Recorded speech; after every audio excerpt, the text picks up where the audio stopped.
What is going on, everybody? Welcome into the show. Blaze, number one on the charts and number one in your heart. You know what I mean?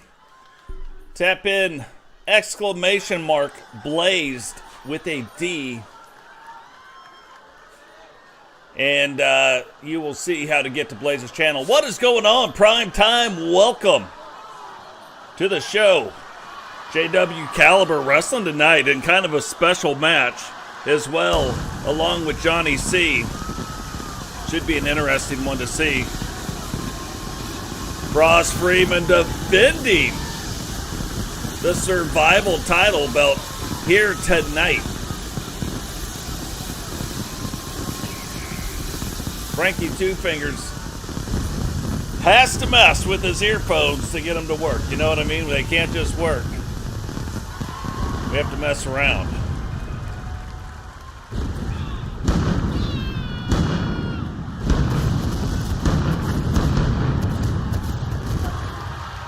Look at the brand new, when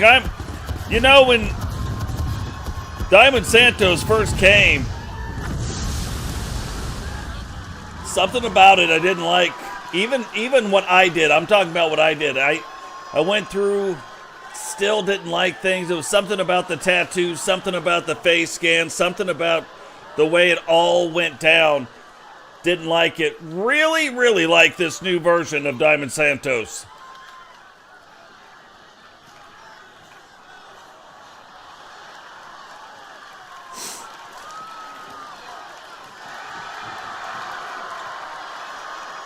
What?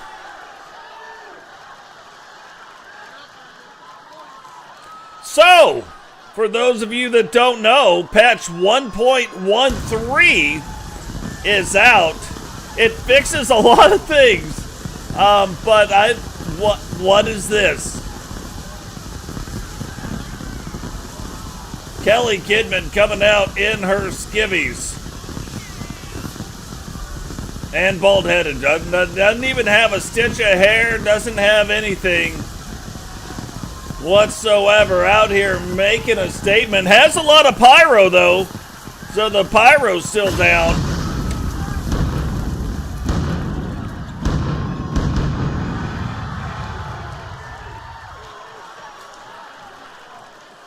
But, of all the freaky stuff I've ever seen, this might be the freakiest.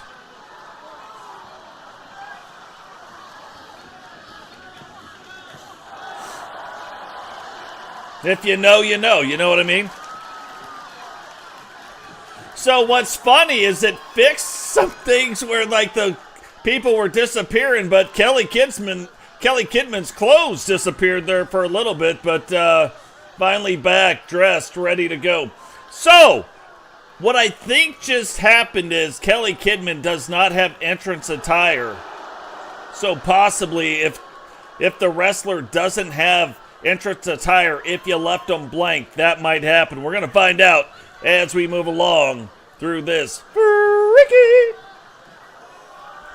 But now the Hart Sisters coming down, the current TWC Junior Women's World Champions. Nobody has been able to take these belts off them either. These guys have been absolutely dominating the competition since wearing these belts. And they got on a little bit of a roll when you go and you start looking at the end of last year. They got on a little bit of a roll. Now, typically, when moving from season to season, that doesn't always carry over. But in their case, and in this season, it has.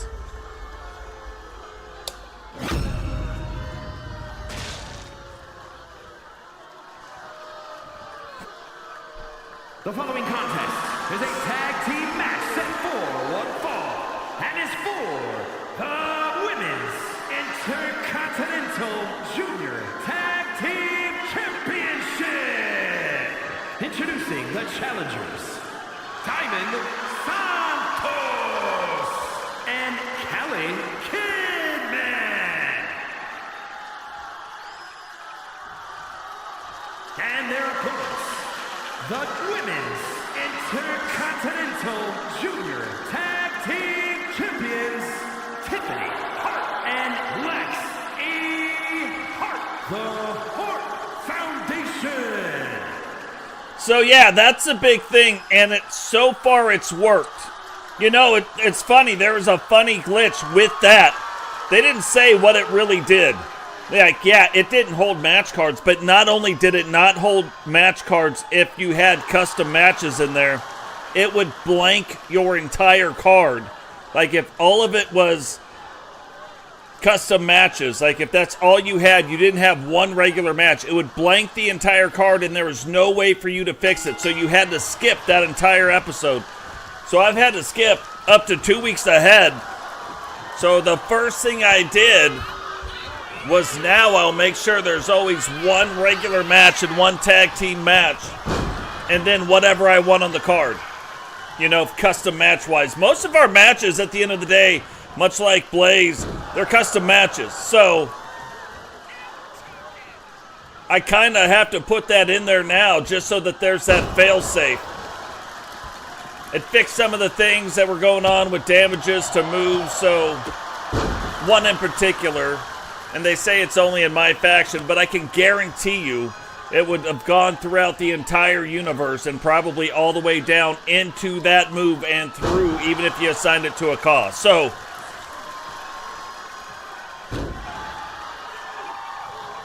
but yeah, surprise patch, fix some things, and look, this is easy to fix. Like the thing that just happened with Kelly Kidman, all you have to do, even if you don't want attire like ring attire, like different from like ring attire to entrance attire, thank you.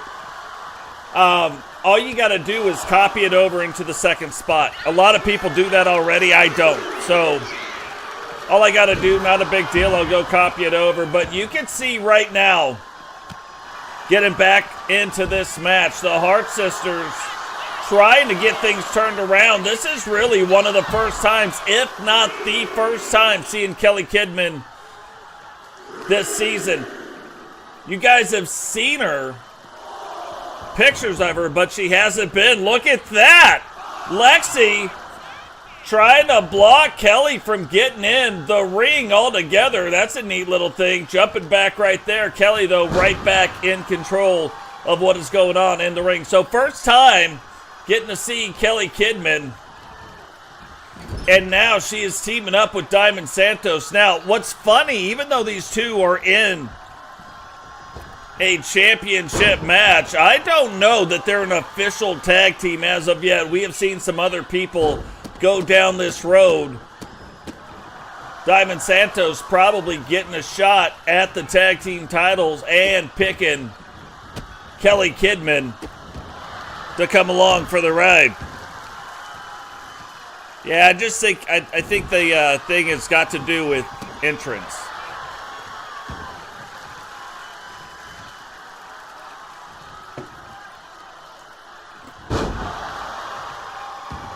But that's one of the other big things right there. You see Diamond Santos doing the things that Diamond Santos does now, driving Tiffany Hart into the ground. And we haven't seen the Hart Sisters getting dominated before. And so far in this match, that is exactly what's going on. Can they get this turned back around, though? Can they get the ball rolling maybe in their favor? Right now, Diamond Santos, really, Kelly Kidman doing some amazing things, but Diamond Santos now also really controlling the match and what is going on. Now you see two vastly different styles. You're going to see Kelly Kidman trying to use the entire ring. Trying to use the ropes, trying to use whatever she can, coming off the top, going off the top, throwing you off the top, doing whatever she can do. Diamond Santos, a lot more of that power type of a game she's got rolling.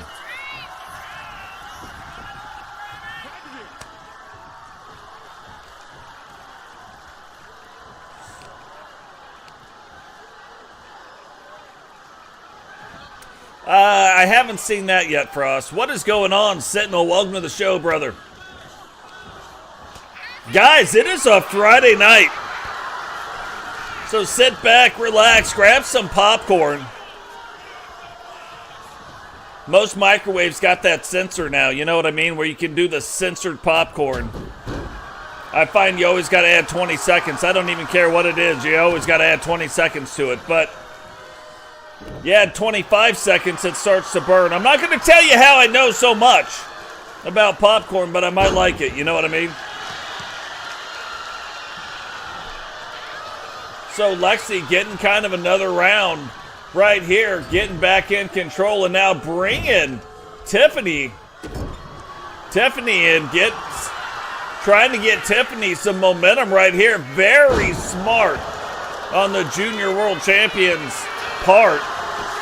Tiffany now grabbing the leg, but Kelly Kidman still able to kick out in 2. We've got every title belt from the TWC on the line here tonight and moving forward in the TWC programs. Especially, look, we got 2 main shows. Now we also have the TWC. Sometimes we've got the Wednesday Night Wars. Sometimes we're going to have, once a month, we're going to have the Rumble, which is the very next show. So it's going to be the May Rumble. No matter when we do it, it'll be the May Rumble.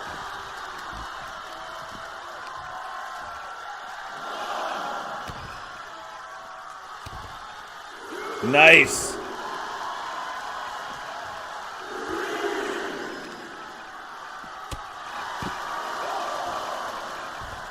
And you can see, look at the body right now, right in front of our announce table, but look at the body of Tiffany Hart.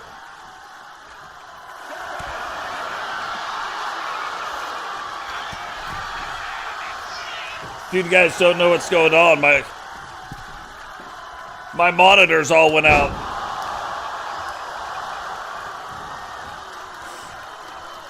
And now I'm back. All the monitors are back up. I think he definitely did it for the Yeti. Look at the state of this, and you can see how beat up she is, but going for the pin, getting a 2 count. Look at the bruising on the body of Tiffany Hart, absolutely taking the brunt. Now Lexi was in, got control of the match, and then right back out. Lexi has been the reason why the Hart sisters have been seeing the success that they have. Not to take away from Tiffany, but Lexi really the catalyst for the success. Now she is going to have to do something right here and know that she cannot tag Tiffany back in for a while. She has got to give Tiffany a break. Oh! Timing just off, but still ends up holding on. Went for the kick, missed it. And now, this isn't good. This is not a good strategy. Don't get me wrong, Frankie Two Fingers isn't the women's junior champion, so what do I know? But it just feels like Tiffany needs more of a break, or maybe this is a thing where she's like, hey, sis, you got to get it going. And this is part of the plan, maybe part of the kind of initiation, if you will. Oh, that is a big slam right there. Taking her down right on top of the head, laying the Hart Foundation. And then Kelly Kidman getting in to knock out the referee.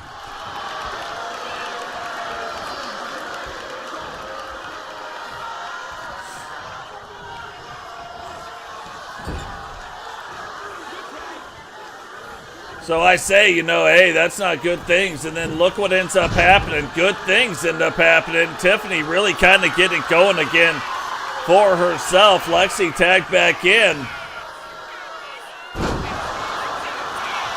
Goes, and just in the nick of time. 1, 2, 3. And the Hart sisters will hold on to the TWC Women's Junior Tag Team Championships. And this just goes to show you, Diamond Santos, Kelly Kidman dominated that match. That's the first time in a long time we have seen the Hart sisters get dominated. But you can see a lot of these highlights right here, all Diamond Santos, all Kelly Kidman until right here at the end. And then I'm thinking they're making mistakes doing what they're doing. I'm thinking like, what are they doing? What the heck is going on? But maybe this was the thing that Tiffany Hart needed.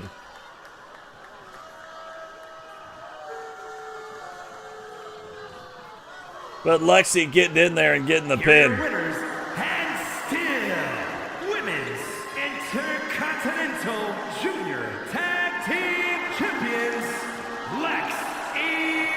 Hart and Tiffany Hart, the Hart Foundation. You know, you couldn't see two more different, like, where they're at in the match. You got Lexi not even sweating. Doesn't even have any sweat rolling off her body. And then you got Lexi over there bleeding, bruised, beaten, sweat. Like it is on another level. But again, maybe that was their plan. And whatever their plan was, it seemed to have worked. Guys, while we got a second, remember, drop the like, subscribe, turn on the bell notification to miss any time we go live. Share the video. That is the most important thing you can do right now. Let's get the word out. TWC's live. Share the video. Let's get some people in so they can enjoy the show.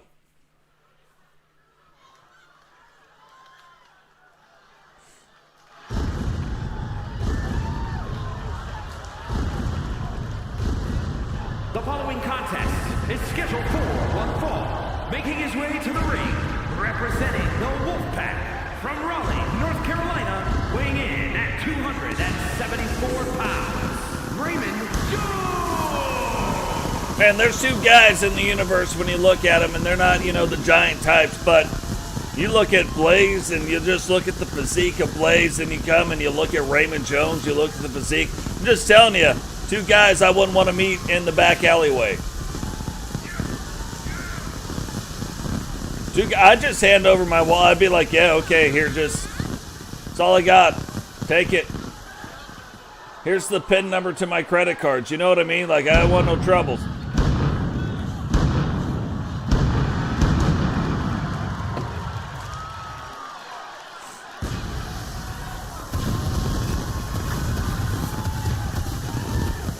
Funny too, we look at a lot of things like with the entrances. Some pyros work this year that didn't last year. Some don't work that did.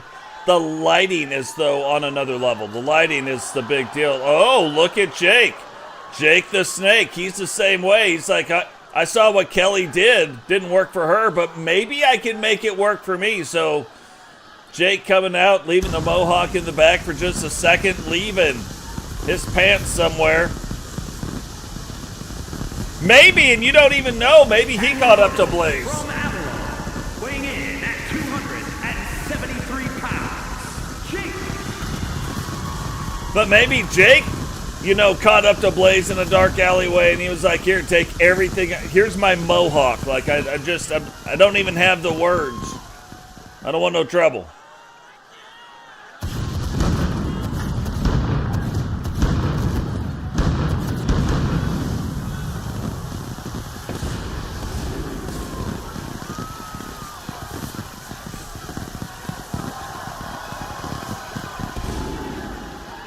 And now there's another thing. I see things in patterns. This is the second person that has come out in the second spot. Like somebody came out, they had their clothes. The next person came out, they didn't have their clothes.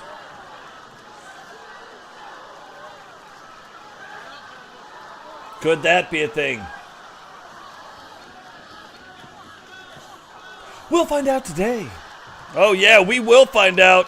Right after the stream. We'll go check some things out and see what's going on. But let it be a warning to you guys. Make sure your cause, even if you don't want them to have different entrance attire than their ring attire, copy the ring attire to the entrance attire. Again, I don't do that, and I think that's what we're seeing here with this little glitch. At least I hope it's that. I hope it's that easy to fix.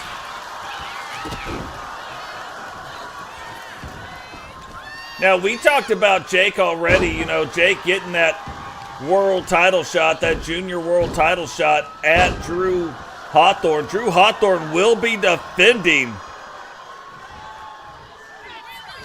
his world title here tonight. Anita T will be defending her world title here tonight as well. So, lots of things on the line. Frost Freeman gonna put the TCW Special Series Survival title belt on the line. Lots of people gonna be in that match. We're gonna see a 2 out of 3 falls count inside a cage. Don't see a lot of cages normally, but you look at this arena and it looks like kind of an underground style arena. Why wouldn't we do it? You know what I mean?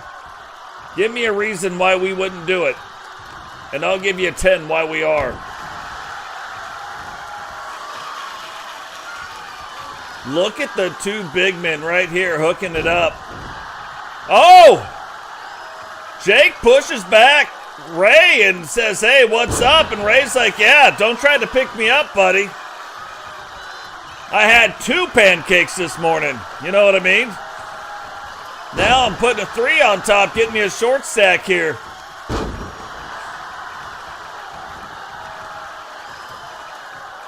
This is one of the things, though, makes the Wolfpack so dangerous. You look at all the things that is going on. Freaky Friday, you know what I mean? Just got home. All you gotta do, pour yourself a bourbon, get some popcorn. Bourbon and popcorn, like, don't sleep on that combination. Delicious. Although, I think you could almost take anything in bourbon. You know what I mean? That's just Frankie Two Fingers, 2 cents right there. Get you some of the 2 cents with the 2 fingers.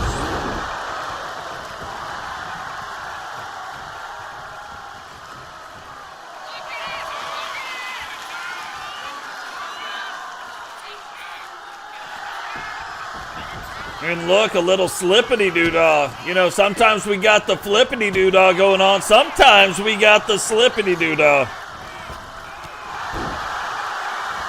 Goes, hooks the leg, 1, 2. And now this is where you want to start looking at wrestlers. Like, are they going to be able to wrestle through that adversity? It looks like Raymond Jones thought he had him right there. But Jake the Plague turns it back around in his favor, and look. I keep saying it, I think this guy one day is going to be a world champion, getting the experience he needs down there. To be fair, I think you look at Raymond looking like a world champion himself, so could be something we see right now. The leader of his faction in the Wolfpack is the world champion, so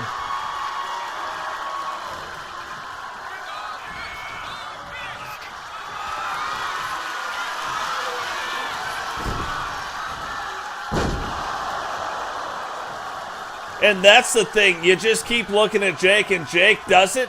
Like, the highs aren't too high, the lows aren't too low, so when things like maybe in a match are starting to go on, he's pretty good at keeping his head about him. Look, just kind of rolls out right there. Realizes like he doesn't have to do like big things. Doesn't have to panic. Gets out. Oh, jumps back up on the ring. Grabs him. Gives him a little headbutt. Gives him a little love tap with the knee. You know, right back in control of what is going on. What is going on? Jake Bagwell, welcome to the show, brother.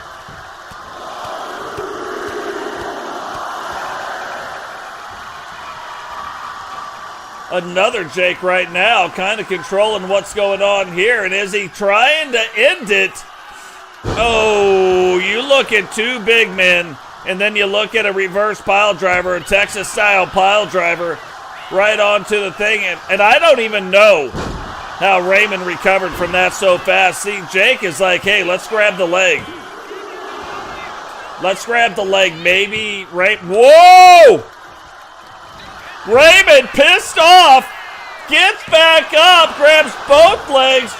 Jake the Plague, reversal.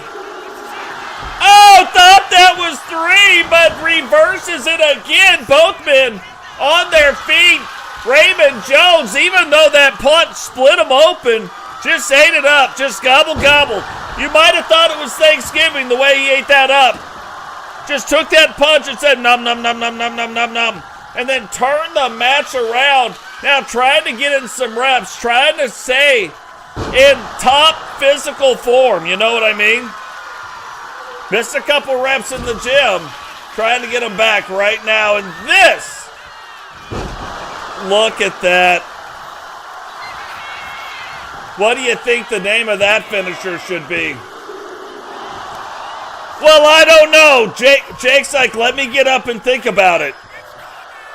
Let me just kick out of this real quick so I can think about this in case I see it again. You know what I mean? And this goes back to what I was talking about. Jake Plague just kind of keeps ahead. And look at that. The overhand chops, the disrespect, the huge shoulder block. And Jake's like, hey, let me just keep going. And he keeps trudging along just like a plague. You thought you'd only see that move on a luchador, but Jake's like, nah. Nah, brah. Let me show you real quick. Let me show you a little something. Let me tell you a little story about a man named Jake.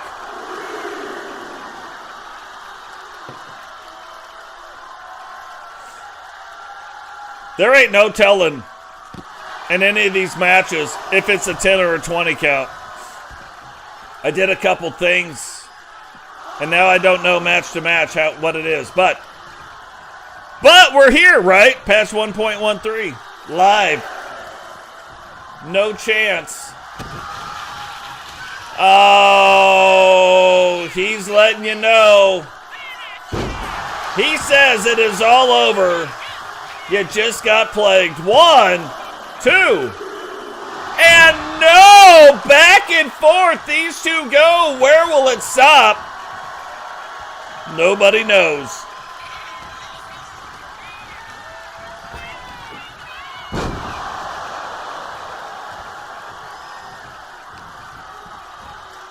TWO for life indeed. Now, there's some other things. Oh, look, he just says, whatevs. Let me grab you by the neck and throw you over here. And Jake's like, all right, I'll go for the ride. You know what I mean? Like, I got no problem going for the ride. Big shoulder block right there. I'm hoping because of the efforts of Prime Time and Vanessa LeVay yesterday, I am hoping that either tomorrow or Sunday,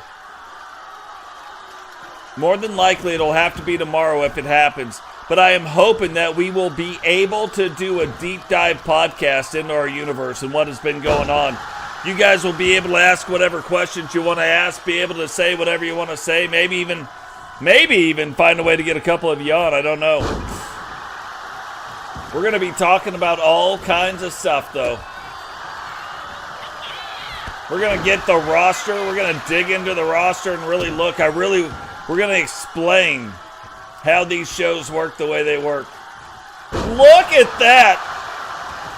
And here we go. And you got to believe if he can find a way to hit this, it could be over. Again, what do you think the name of that besides Owie? We can't name that finishing move Owie, but what do you think it should be? 2, 3, and Raymond Jones walking away the winner.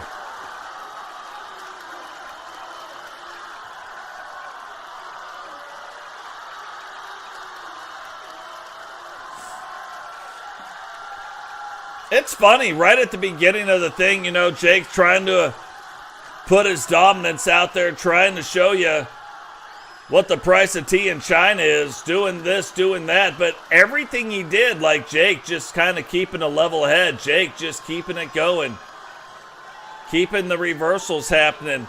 You remember this, the sequence back and forth, it looked like Raymond was going to get one over on him, and then Jake almost snuck out of there with it, but Raymond just kept fighting through the same thing. He just kept going, just kept doing whatever he needed to do to stay in the match, finding a way to kick out and then stay out of Jake Plague's finisher called the Plague. Raymond Jones.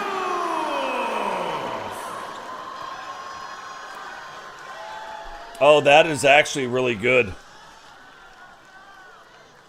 Twilight works on a number of levels. Part of the Wolf Pack, Twilight. I like it. I'm writing it down. That's the name right there. Look at this. And I'm telling you, I got to point it out because anytime, like a 4-star in a singles match, just one match, 4-star is crazy. 2.5 is average, to be fair. Like, I know it's halfway, I get it, but it really is. Like, it's like your average match. 3, you know, yeah, it was a good match. It was a solid match. 3.5, but 4 in a singles match. I'm talking mano a mano, one-on-one, womano. You know, like, that's where things start coming into play. Now, this is really interesting. I struggled with booking this match. Not because both teams aren't really deserving, but you're looking at a very, very solid tag team over on the other side. These guys have been world champions. They've been universal champions. American Alpha 2. But looking at their record this season, they need a little bit of help. They need a little bit of oomph, a little boost. And maybe if they could grab these titles right now, Kedry and Jameson Emerald Jameson are on another level.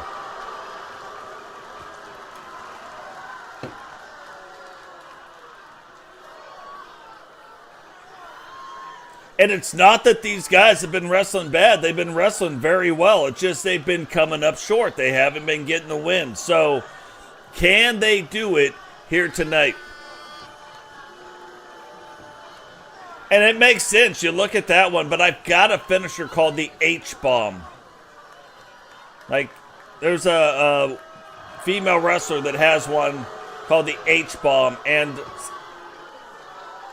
so J-Bomb is I think that's a little bit too close.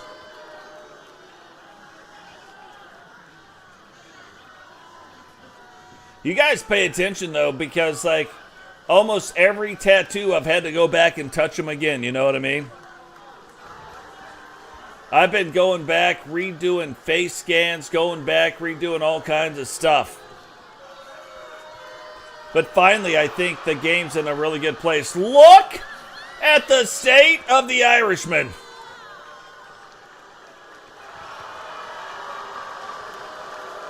They get in this ring and they look drunk as hell. Like, you know what I mean? Like, you wouldn't even know if they were drinking or not. They're just here for a fight and some shots. They want some shots and a fight. I don't even know if they realize they're champions right now. They're just like they just don't like losing.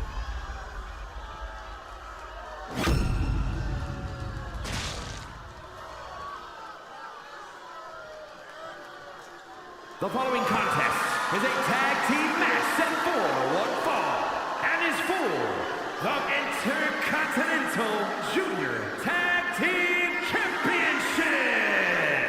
Introducing the challengers at a combined weight of 449 pounds, Cowboy Herbert and Gray American Alpha. And their opponents, at a combined weight of 457 pounds, the Intercontinental Junior Tag Team Champions, Kid Ray and James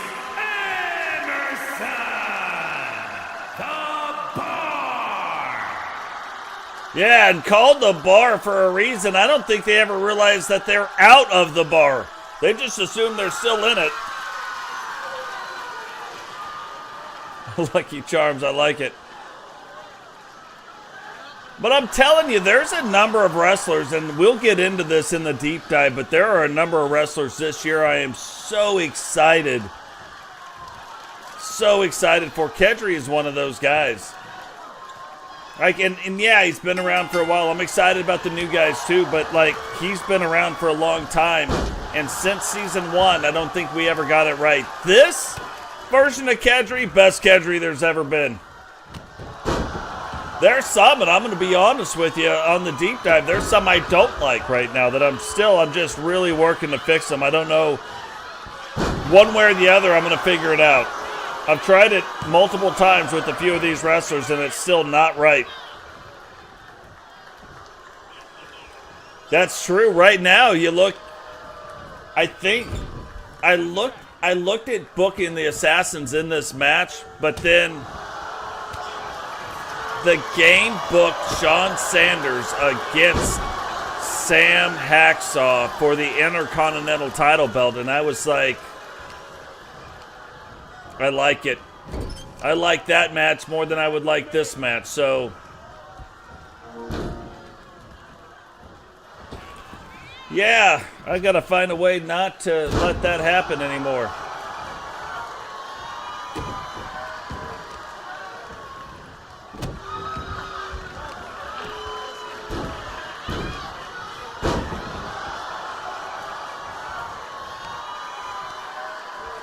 But what's crazy, it used to never show the messages, but now it does.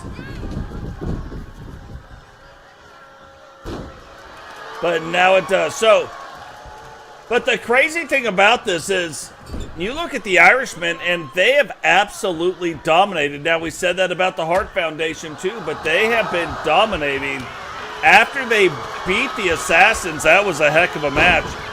But in their title defenses, it hasn't been close. These guys have been all over it. And you can see right now, kind of the same thing going on. But you got to remember, look, and you're starting to see it right there. American Alpha 2, again, world champions, Universal world champions.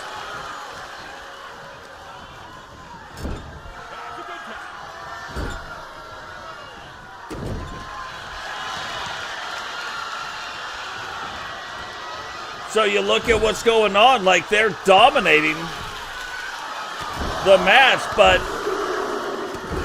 you kind of look over at these guys right here, and you know that they could easily come back.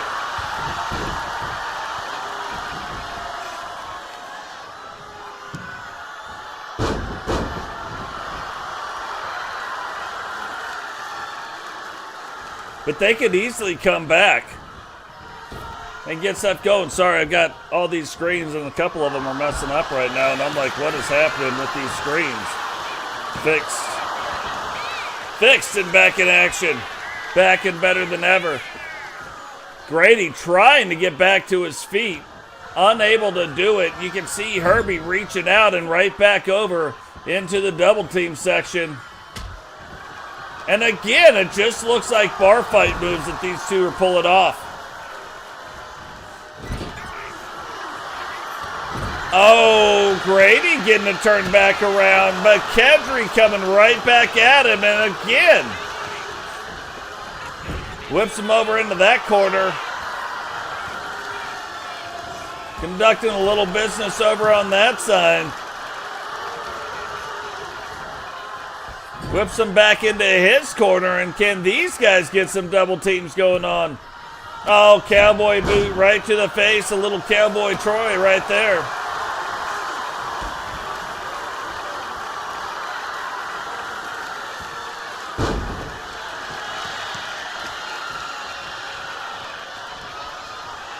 Now you got Grady, you got Herbie, you got Jamison Emerald, all light heavyweights. And then you got Herbie a cruiserweight, and we saw Herbie going after some cruiserweight titles, but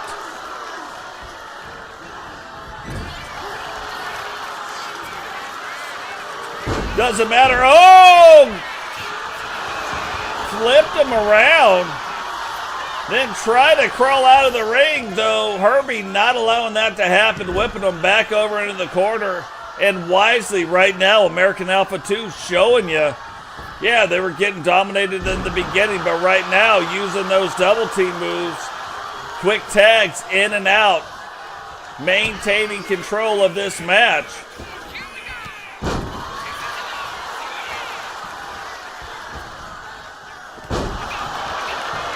Little roundup going on right there.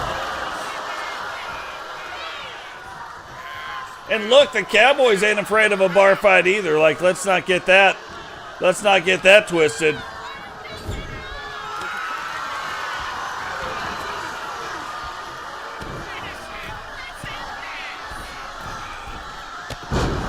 And that is their finisher. Is that gonna do it? 1, 2, 3, and we have brand new TWC Junior World Tag Team Champions.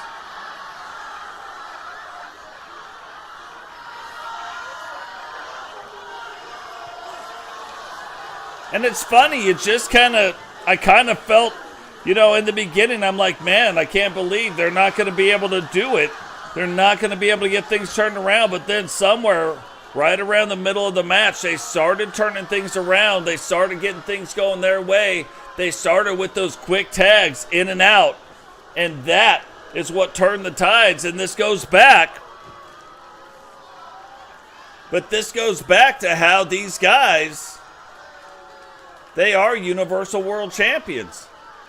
They have been TCW World Champions. How did they do it? Just like this, their finishing move right here. The old giddy-up cowboy. Driving the spur right into the chest off of the top rope, and I don't think anybody's going to be kicking out of that one. Gray and Cowboy Herbert, American Alpha.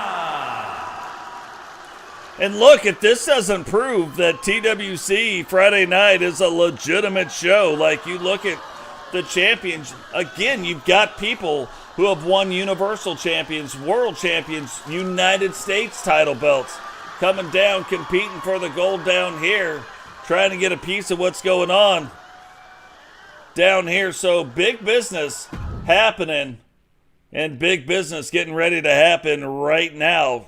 The TCW Special Series Survival title belt on the line right now. Again, this match gives no quarter to the champion. The champion, Frost Freeman, we don't know when he is going to come in. We don't know how the numbers got drawn, but we are about to find out.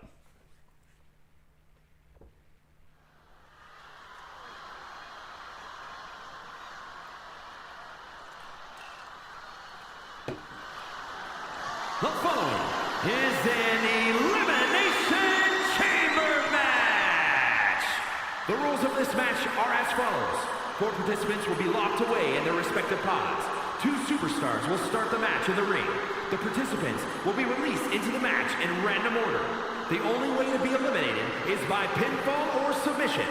The last superstar remaining following the eliminations will be declared the winner and is for the Pro Wrestling Non-Stop Championship!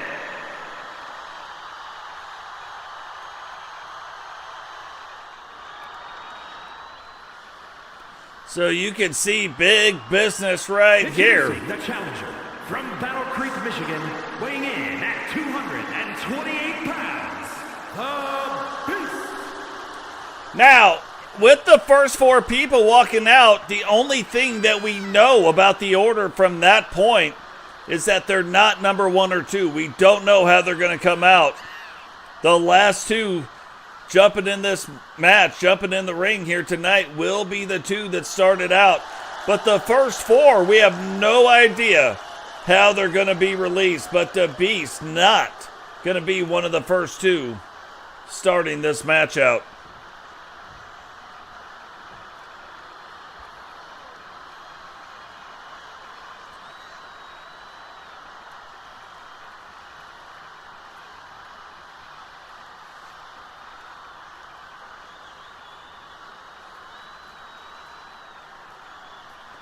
You know, it's funny, and the thing that I really want to see, the thing that we really are going to be looking at with Frost Freeman, is he just a big man specialist? And introducing the champion from Gainesville, Georgia, weighing in at 235 pounds, the Pro Wrestling Non-Stop Champion, Frost Freeman!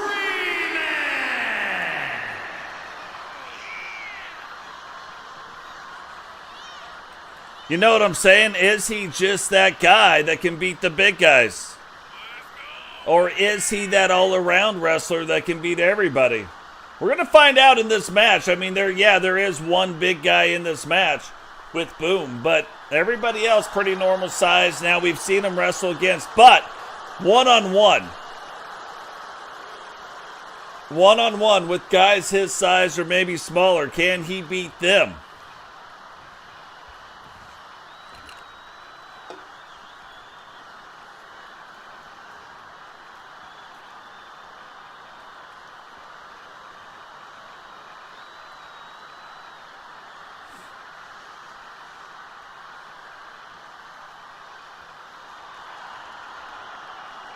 And what's funny about this, the last time it came down to Frost Freeman and the Beast.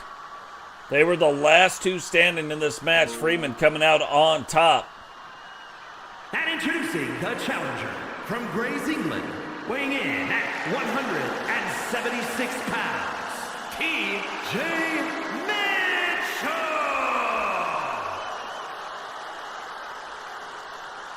Now, this title has only been defended a couple times. Milkman, the guy doing it the longest, once this was set the way it's set. Defended the title twice. Bob has been able to defend it one time. Not the Bob we know now, but an older Bob. Not Bobby O, but just plain old Bob. And then Aaron Lee was able to defend it once as well. So, can Frost Freeman do it? Can he find a way to defend it twice? Peyton Hardy has won the belt twice. Sam Hacksaw has won the belt twice. The only two to ever do that. So, lots of stuff going on and going down in this deal here. And look, this starts becoming like a boost to the career when you win these TCW Special Series title belts. So, big business getting ready to happen right now.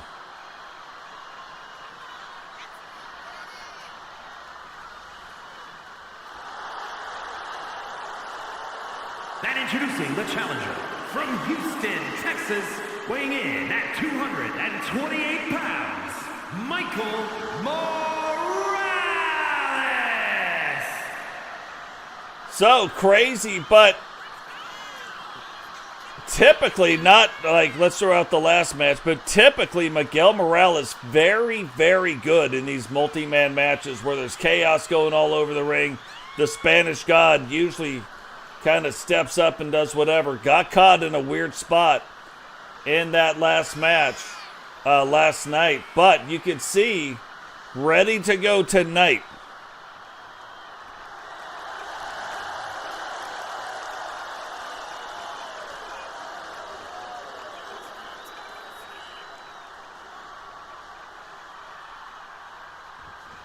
Now we are going to figure out, we know Boom will be one of the ones starting out the match here.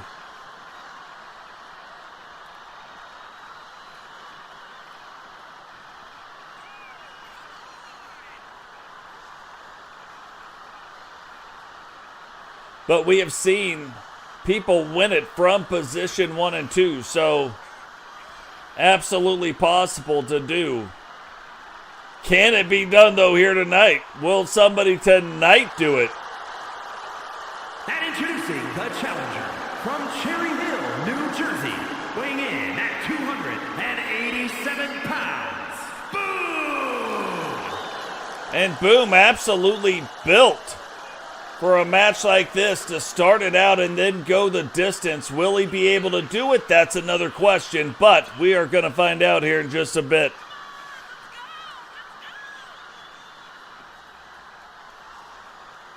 Boom's one of those guys, I mean, I'm probably going to figure something out. Get a little double, triple, quadruple team on, get him out.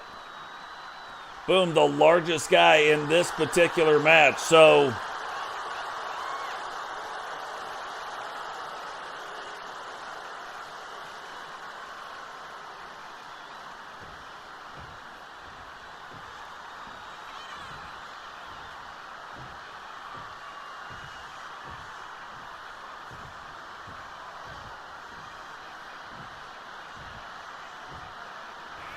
And look, Boom making sure all four of those guys know, walked up to every one of those chambers and said, hey, I'm waiting on you. I'll be here when you get out.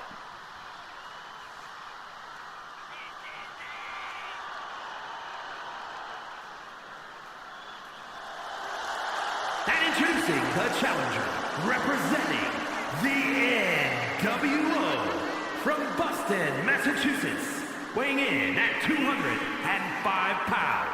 The unpredictable Shin-E-Bond! Hey, and for those of you that are here, you're seeing a brand new logo from the TWO, no longer called the Totes World Order, but now called the Total World Order. And that's one of those things that makes you wonder, like, what is going on with the TWO? You saw in the last episode Digital Dogs attacking Totes, not just before the match, but also after the match. And you can see, and it's not a huge surprise, but you can see which side Chilliwack chose. He is on the side of Digital Dogs.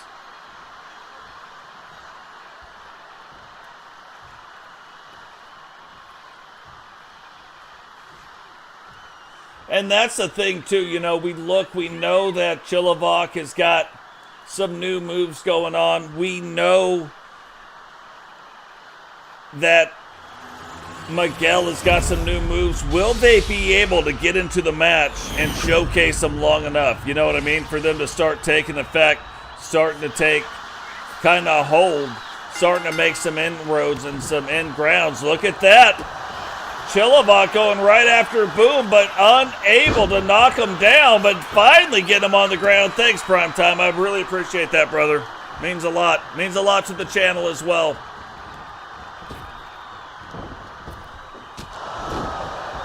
Yeah, Chili's starting to figure it out real quick. He's like, hey, the thing that we got to do, the thing that we got to figure out, the thing that we've got to find is a way to stay out of the clutches of Boom. And he's got to do it for as long as he can do it. Because look, right there, and possibly with that one elbow in this drop, Boom already catching back up with damage dealt, you know what I mean? Did you hear the thud of Chilliwack's body again? Oh! I'm going to say Frost Freeman. I'm going to say they're bringing the champion out right now. And I'd be wrong. TJ Mitchell making his way into the ring. Will Chilliwack and TJ Mitchell try to hook it up and get Boom wore down and out of this match? Or will they just fight everybody? Will everybody fight everybody? And it just kind of looks like everybody will fight everybody, but Boom trying to get a little sneak peek preview of a pin on TJ Mitchell. Yeah, I know, it's so weird. Like, I thought last year they had the custom arena for the chamber matches.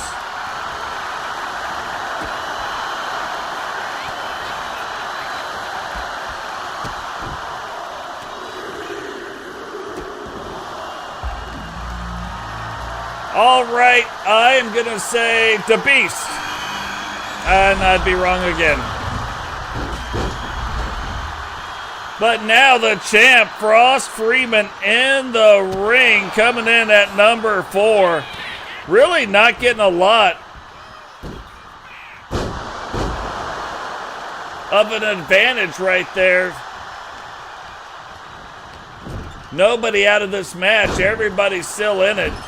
Yeah, might be coming in fresh, but at this point, that could be a thing that hurts you more than anything. These guys are kind of warmed up. They're going. You're coming in the match cold against some guys that are warmed up. TJ, though, sitting back, just waiting to see which guy's going to come out on top of this little exchange. And boom, shows them who's coming out on top.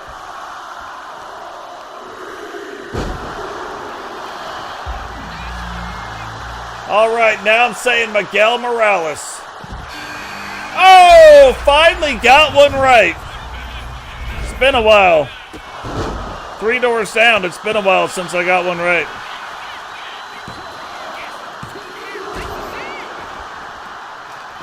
And already a 2 count on the champ, and you can kind of look and see Chili a little bit on another level right now. Looks like he's got a little more determination, and maybe, you know, the fact he decided, like, hey, I'm out. I'm going to be following Digital Dogs from here on out.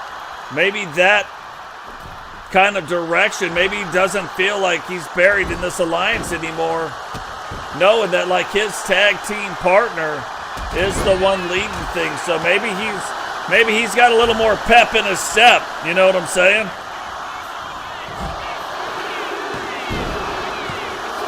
The Beast. All 6 men in. Nobody has left yet. This is like the Thunderdome, though. 6 man enter, 1 man leave.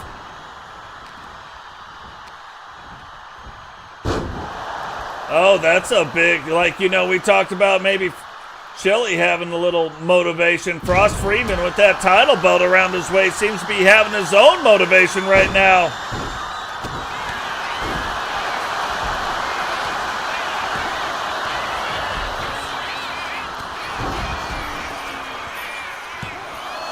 And these guys just going back and forth. Might have saved somebody over there on the other side, but TJ Mitchell says, let me get involved here.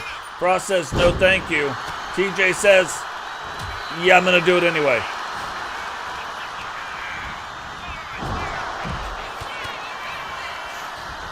What is going on here? Look at this little...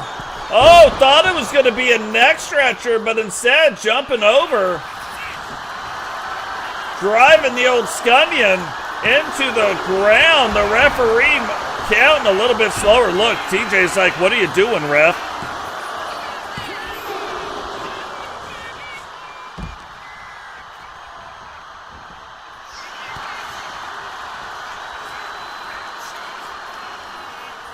Oh, that is a big slam right there. The Beast. Think the Beast might have just saved TJ Mitchell from getting eliminated right there. What is going on, Miguel? Welcome to the stream, brother.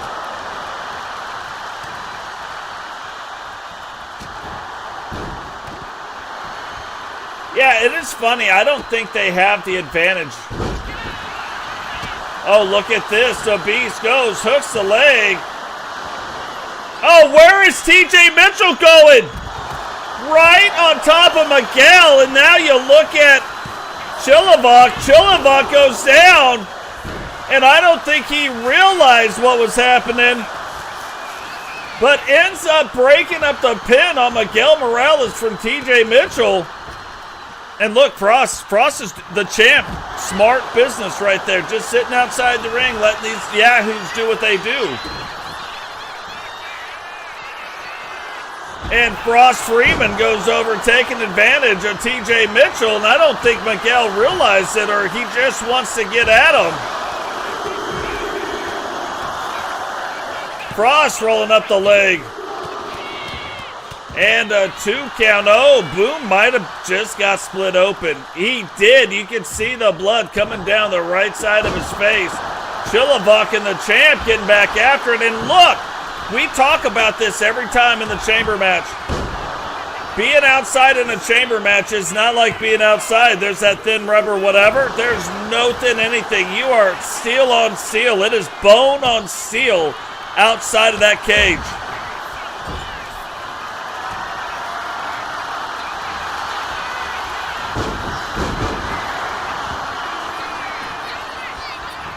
Oh, Frost just drove him into the ground, but the Beast Has been eliminated. pins Boom.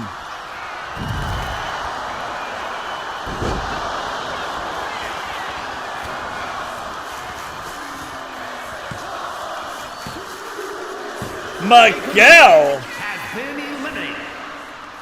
pins TJ Mitchell.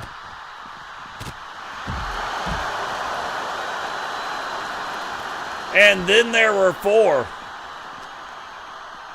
And that happened quick like and in a hurry. The Beast now going after Chilliwack, realizing Chili starting out this match might be the guy to go after. Maybe get him out, get a 3-way going on here in just a second.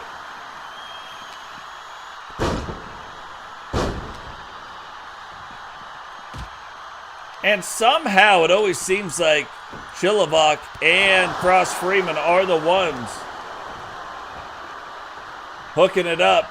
The Beast kind of watching on. Miguel Morales on the ground, and it looks like maybe the Beast trying to pick and choose his moments. You know what I mean? Oh, look at the white stuff on his face. Referee not looking, doesn't even know what's going on. The Beast now taking it up top. This one happens when you get a bunch of high flyers doing the thing, and good golly, Miss Molly. Chilliwack, the TWO, they don't care about the rules. This is awesome. We have seen so many things go on. We've seen people crawling up on this, climbing up on that. And that is Chilliwack's finisher. Hooks the leg. 1, 2, 3. And no matter what happens right now, we will have a brand new survival champion.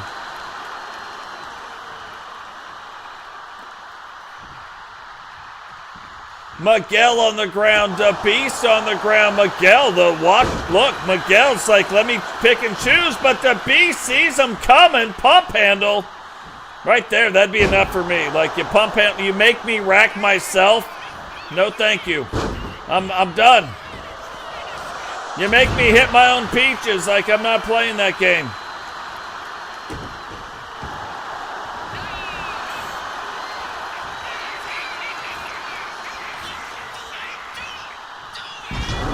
And gets a slam right there. Miguel hooks the leg too. And gets the 2 count. The Beast now going after Chilliwack. And look at the blood running down Miguel's face. He's got it on the left side. He's got it on the right side. But that is not stopping him from conducting business. Takes the Beast. Throws him right there. Now stepping out. Is he gonna? Oh, thought he might have used the thing, but Chili right on top of the Beast. Like Chili's got some payback for the Beast. He's like, let me get these ribs. McRibs are back. 2 for $1. You know what I mean? Miguel's trying to set up for it.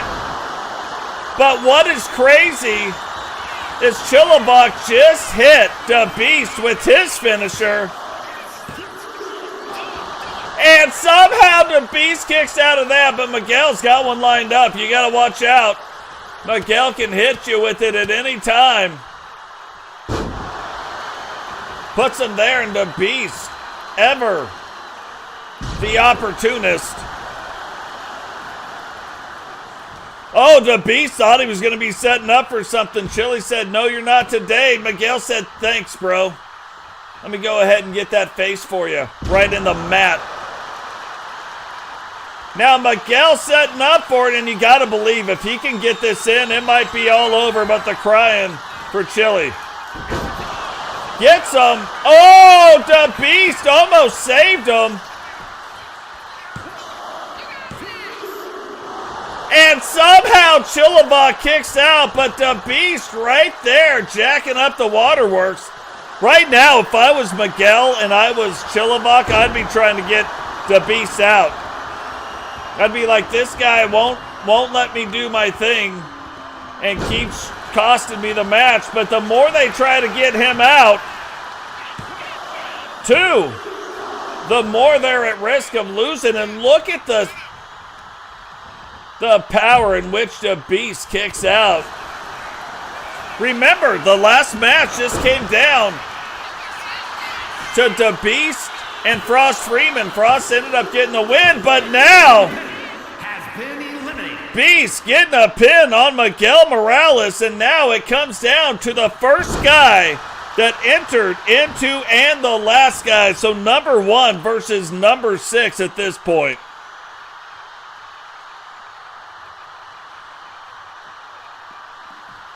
Can Chilliwack become only the second one to win from the number 1 position?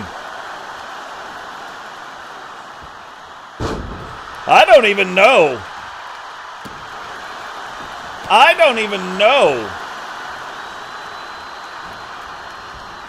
How Chili is still in this after seeing some of the stuff Miguel put him on, after seeing some of the stuff Frost put him on, but somehow Chilliwack still in this match, but he has got to be careful.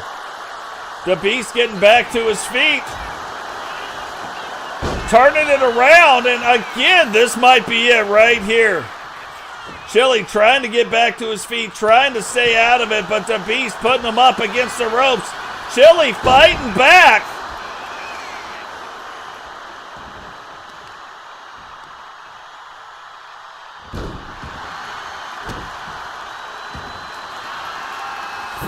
Throws up to the top. Is this gonna... That's not his finisher, though. But that's crazy. Whatever that was crazy. 2, 3. And Chilliwack comes out with a big title win. You want to talk about crazy things that have just happened. This is the second time now the Beast has come up just short, and the Beast entered at number 6.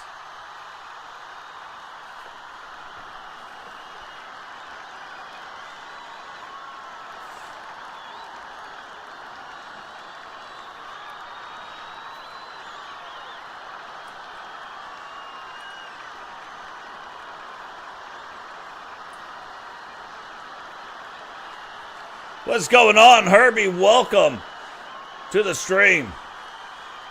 Right here, you know, I'm like, no way, this is all over but the crying. But look, this is one of those things where the Beast just absolutely getting in the way.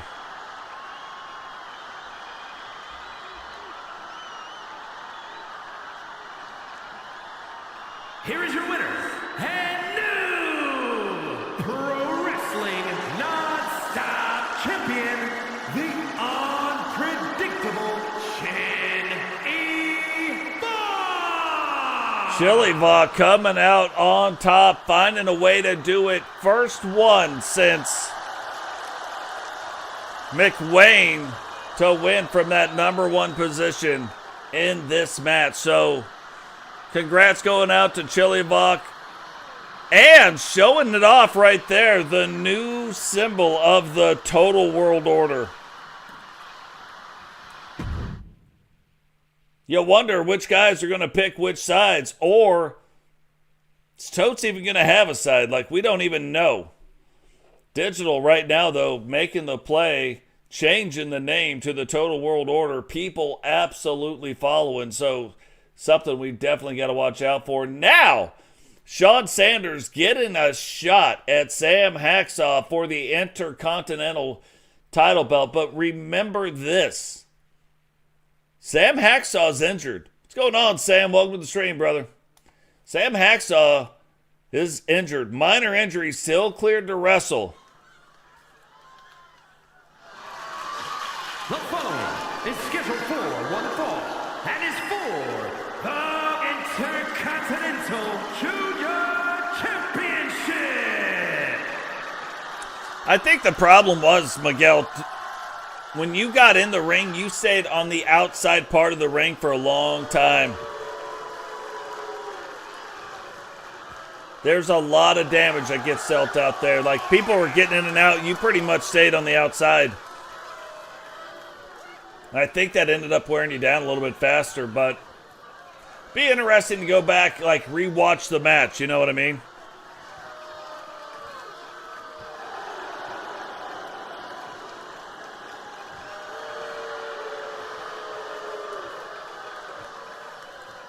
Shawn Sanders, though, getting ready to get a shot here at Sam Hacksaw tonight. Can the Predator find a way to come out and beat the Intercontinental Champion? Intercontinental Champion, kind of a byproduct of what was going on with the TWO. Stepped in the ring with Totes McGoats.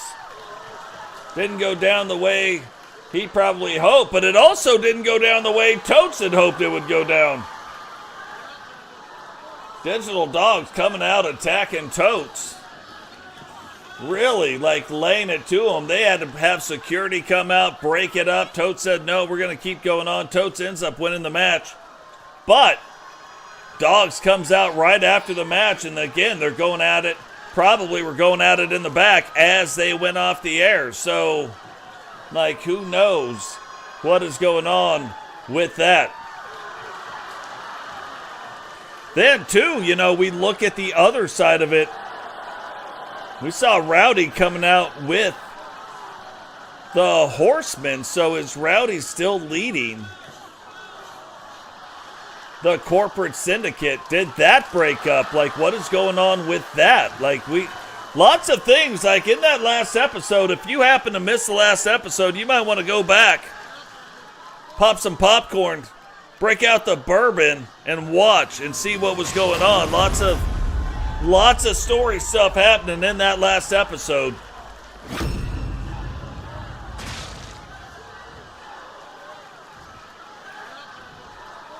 Introducing the challenger from the bottomless pits, weighing in at 244 pounds, prime time, Shawn Sanders.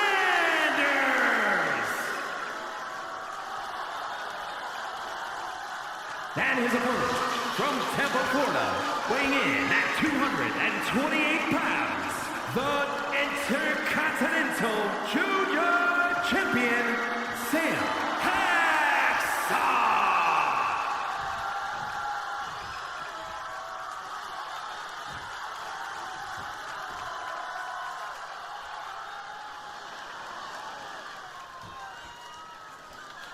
You look at that belt, I mean, just the history of that belt alone, lots of history with that. Now the Junior Intercontinental Champion, but championship belt, but still lots of history going on with that belt. Can Shawn Sanders take that next step in the singles division and get his hands on that belt?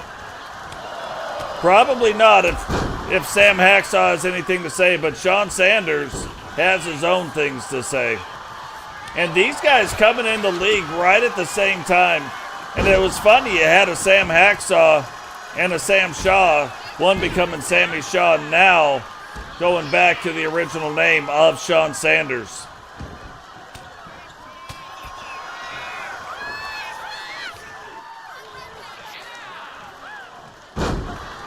Is the injury of Sam Hacksaw going to play into it at all? Look at the Predator over there, kind of playing it up to the crowd a little bit. Sam Hacksaw getting back to his feet, going back at him.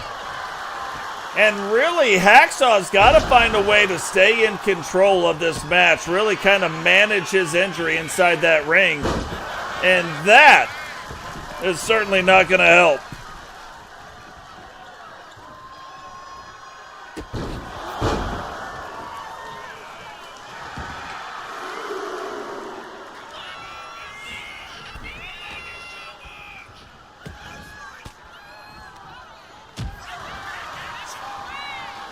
Predator trying to get his wits about him again, starting to get back in control of things.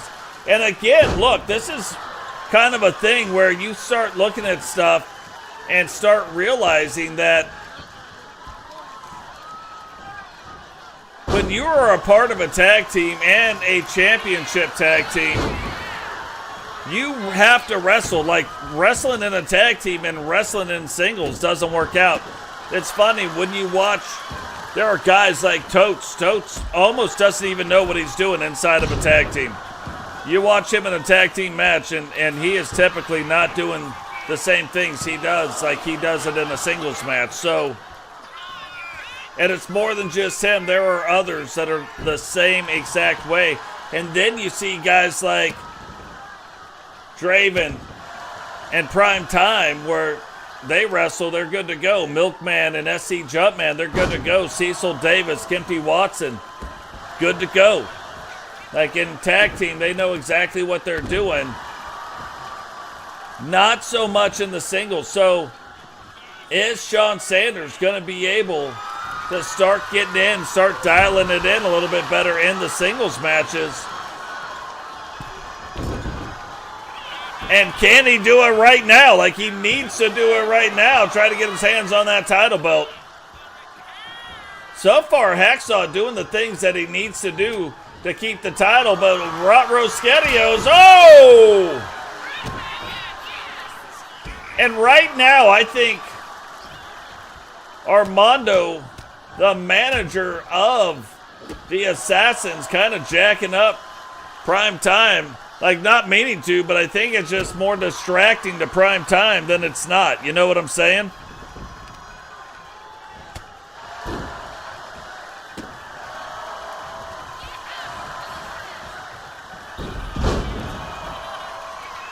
But Hacksaw, again, right back.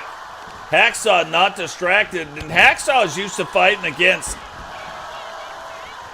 people with the odds stacked against them. So, and you're starting to see that here in this match. Even though Prime Time has his tag team partner down, even though Prime Time has a manager down here, Hacksaw, nobody here to distract Hacksaw either. So, Hacksaw just trying to stay in business, knowing what he's got to do, and so far, he has been able to do it.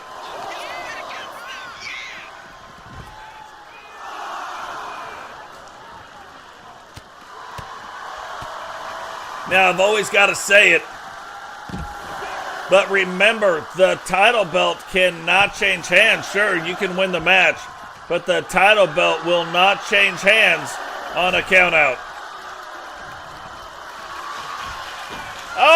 Oh, that was his finisher. But Prime Time, the Predator, able to turn it around. Hooks the leg, but Sam's got a little bit of time. Referee distracted by the shenanigans of Armando.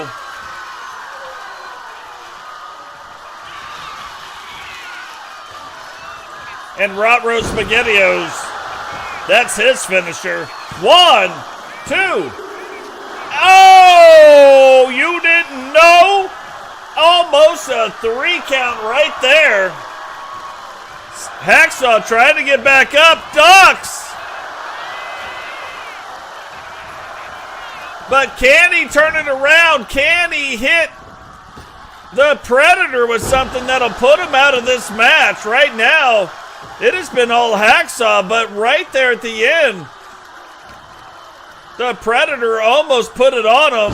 Hacksaw almost didn't make it out of that.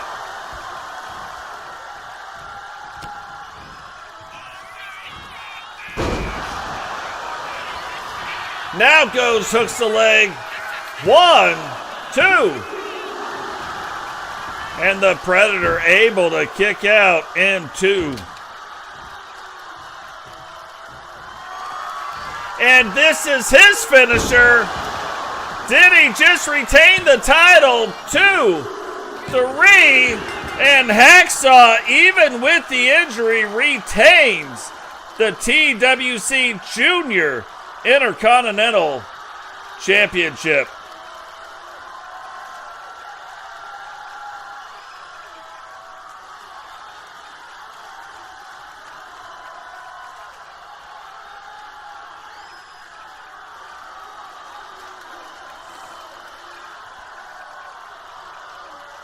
You can see right here, like when he got him up, could have been all over but the crying. Hooked the leg right there, and you can see, and that hand's coming down, and that was like 99/100ths away from winning the title. And then this move kind of sets him up for his finisher. Goes right into it right here, picks him up, a little flippity-dippity. Holding up that number 1 and retains the title. And still Intercontinental Junior Champion, Sam Hacksaw. Sam Hacksaw holding on to that Junior Intercontinental Championship. And yeah, of course, 3.5-star match, a really, really good match. You can see both men really giving it everything that they could.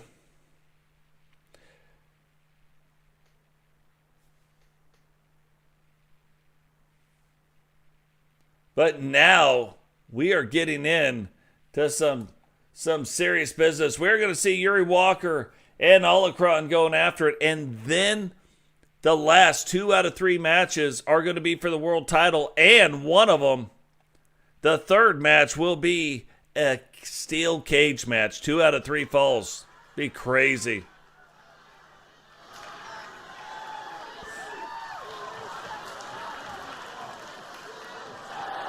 The following contest is scheduled for one fall. Making her way to the ring from Kyoto, Japan, the Pitbull Walker. So yeah, Yuri Walker making her way down to the ring with no clothes on. When that happens, I'm just going to skip those entrances.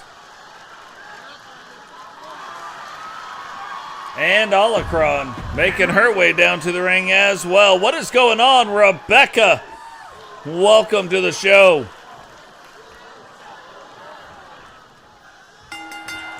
So kind of a lot going on here, a lot on the line right now when you look at these 2 women. Olakron trying to get her footing. Yuri also trying to get her footing and get things going again as well. When you're looking at the Walker sisters, she is typically more of your singles wrestlers. But you look at Stephanie and you look at Samantha, both having a lot of success also in singles and in tag. So Olakron trying to get things going, Yuri trying to get things going. Both these ladies really could benefit from a win right here. Yuri just joining us again now in season 7. Yuri right there able to kind of get that turned back around, turn going the other way, but Olakron too. But did Olakron hurt herself after that move?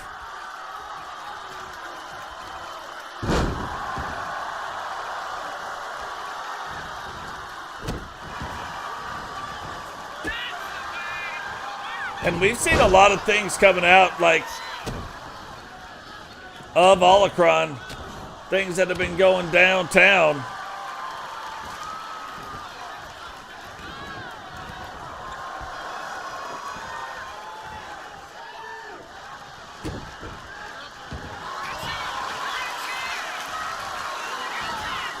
Now hooking on. Oh, look at that. That is not just like your typical armbar. That is like next level stuff going on right there.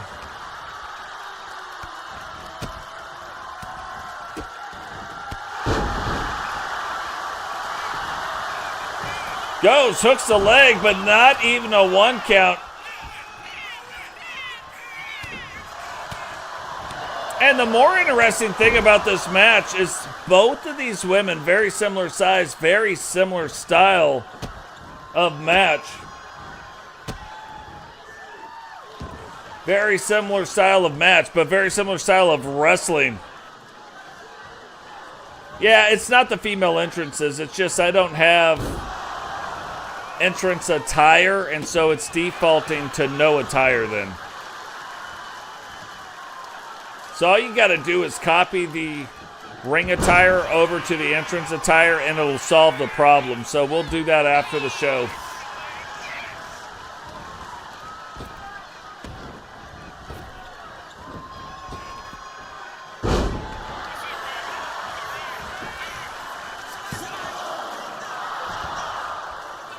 And you can see what we're talking about here.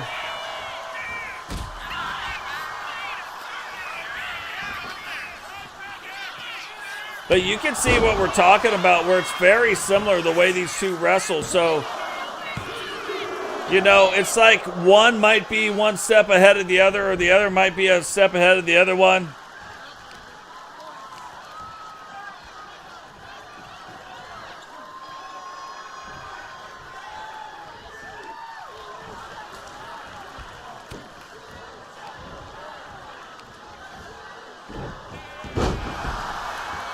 Picking her up, slamming her back down, and look, really trying to get the win. Both women trying to make a statement, but, you know, she pulls her out, but Holocron already kind of getting the feel that she's, Yuri going in, trying to get the finishing touches on this match. And Holocron trying to prevent that from happening, trying to get back to her feet, trying not to allow her to put the pin on her.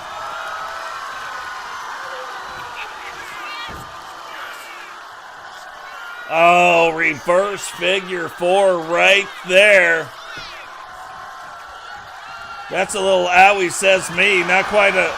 Oh! Oh, caught her right and dirty. 1, 2. But still, Yuri kicking out with all kinds of authority.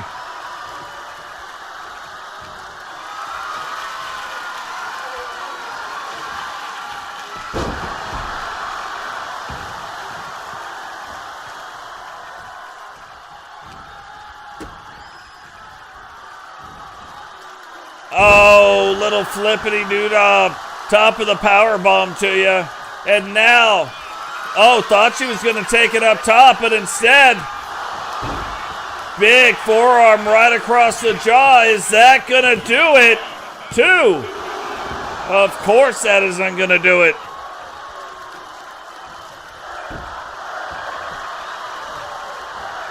Oh, Holocron kind of wondering if she is going to kind of stay the course, keep her head and her wits about her, because if she doesn't, Yuri will absolutely take advantage, show her some stuff, and look, referee absolutely out of position. Thank goodness the game didn't allow the referee to ruin the move or the match.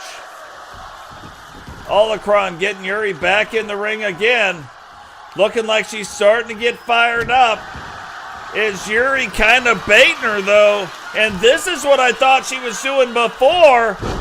The hangover. Running now, using the entire ring as her sandbox. Bone jarring day, I like it. Hooks the leg, 1, 2.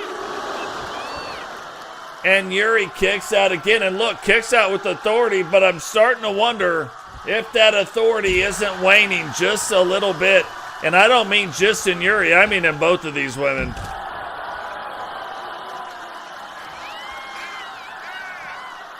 Holocron kind of wisely waiting to see what the referee's going to do. Is the referee going to get himself in the way again?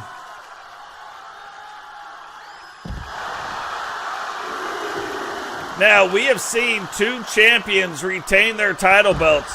We have seen Sam Hacksaw retain. We have seen the Hart Sisters retain. But we did not see the men's tag team retain. We've got brand new junior world tag team champions, or intercontinental champions is what it's called. I keep messing that up.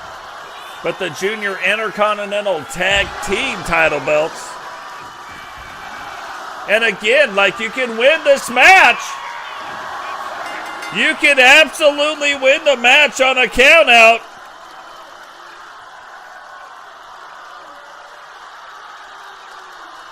And what a smart move right there. You could see Yuri kind of in control, holding control, but then Alacron turned it around, was controlling the match. Yuri unable to kind of get things turned around. She saw a spot, picked it, and it paid off. High risk, high reward move. She ends up, no title belts on the line, ends up winning the match by count out. But look, at the end of the day, winning is winning.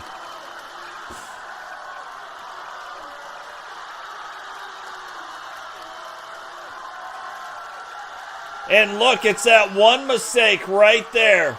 That one mistake, instead of just staying in the ring or getting in the ring, Yuri able to back up and sneak in and get the win. The Pitbull Walker. Hey, you're either going to win by physical abilities, you're either going to win by mental abilities, or you're going to win any way that you can. And look, even by count out, that was a 4-star match. So hats off to the ladies doing their thing. Now, TWC Women's World Title Belt on the line. The TWC Women's Junior World Championship on the line. Brand new look. She still has the old look, but brand new look for Anita T. Going up against Phoenix. And you want to talk about a tall order. Phoenix been around the block a couple times. She knows what she is doing. But getting a shot here tonight at the Junior World Championship. Is scheduled for one fall and is for the Women's Junior World Championship.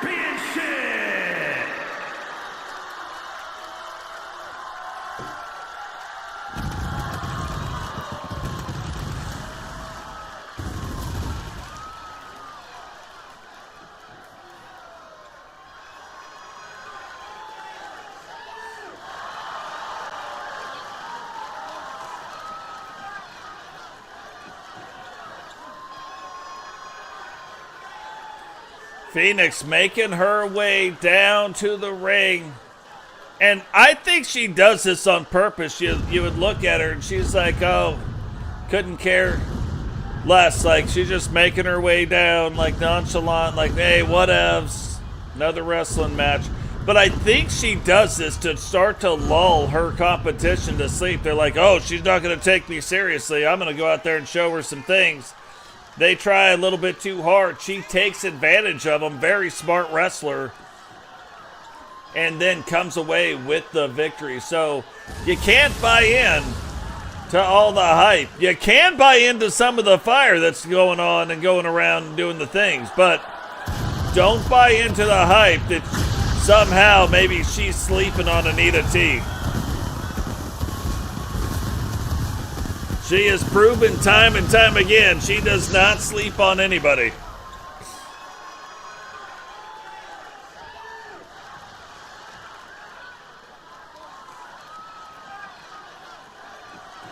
Final 3 matches of the evening.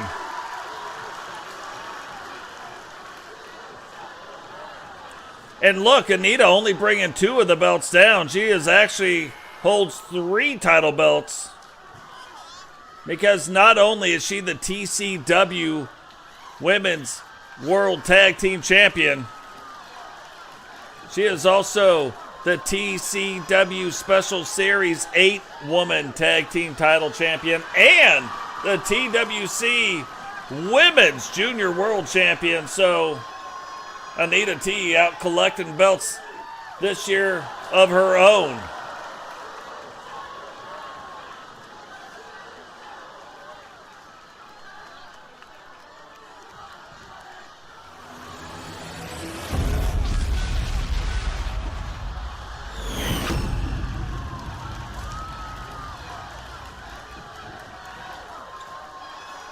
Introducing the challenger from the 5th dimension, indestructible Fenwick.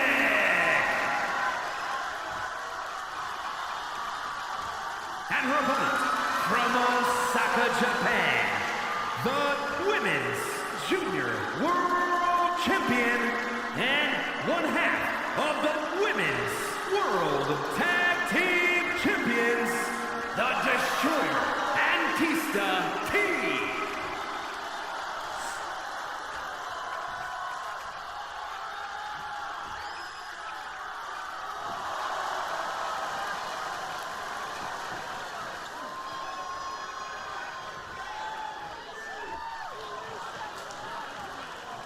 Here we go. Anita T getting ready to put it all on the line here against Phoenix. And you can see both these women very similar in size, but wrestle quite differently. You've got Phoenix, who can take your best shot and then some, and then rise from the ashes, finds a way to get wins. You got Anita T, who is called the Destroyer, typically bringing down her signature chair and then using it on your head.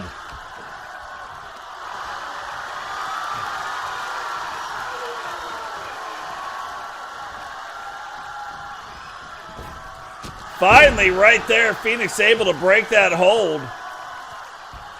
Little 360 spin kick, little jump throw over the top right there. And starting to show you why. She is the wily veteran that she is. And again, Phoenix been here since season 1, episode 1. Her and Mimi in a tag team match in that episode, making them the longest standing tag team, whether on the men or the women's side.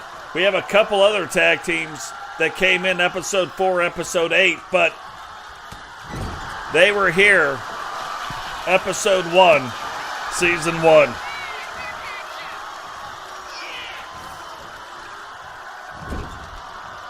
Anita, though, like this year, you know, we talked about starting to climb up the ranks right now, currently holding 3. 2 of them being tag team belts with Sid B, but holding on to 3 title belts right now, that is not a normal thing. So it doesn't matter what 3 they are, but able to hold on to 3 belts right now, a lot of things working in her favor. But will she be able to keep all that in check? Will she be able to overcome the knowledge that Phoenix has inside the ring with her brute style of wrestling?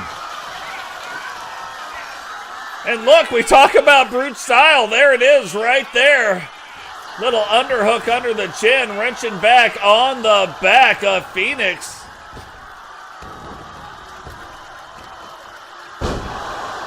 And Phoenix trying to fight through it.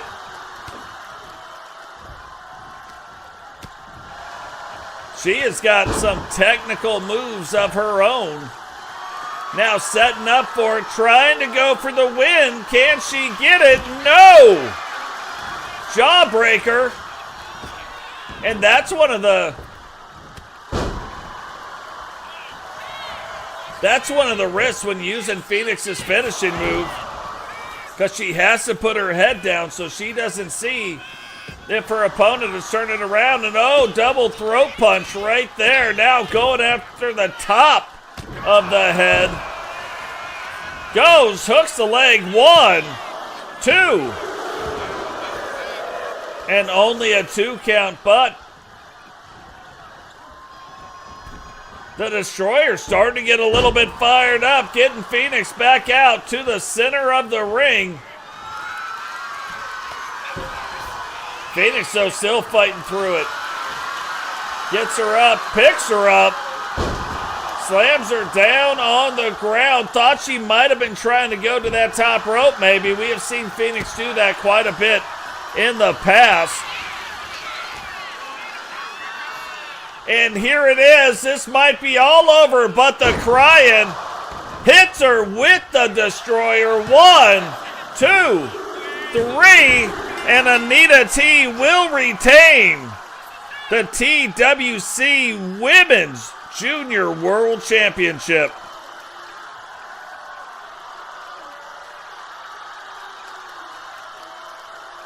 And look, let's not downplay a win like this. You know, Phoenix, typically you're not going to see her a lot on this program, but getting a shot at that junior women's world title tonight. And then Anita T still finding a way to beat her.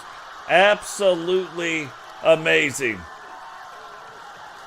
Here is your winner, and still Women's Junior World Champion, the Destroyer, Antista T. Anita T still holding on to 3 title belts. Definitely something to aspire to, for sure.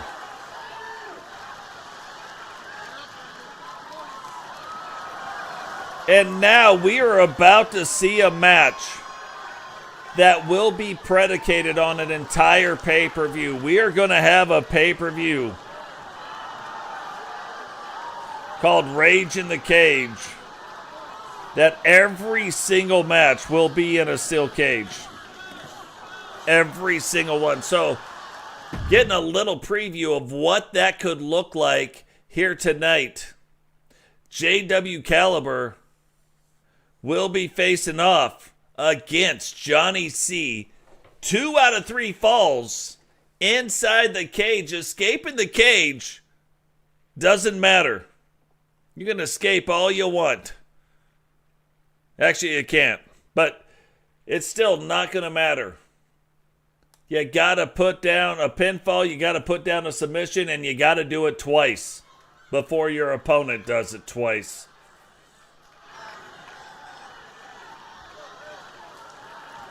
I have a feeling these guys, too, The following no contest clothes. is a 2 out of 3 falls match. Making his way to the ring from Philadelphia, weighing in at 205 pounds, is Stallion Johnny C.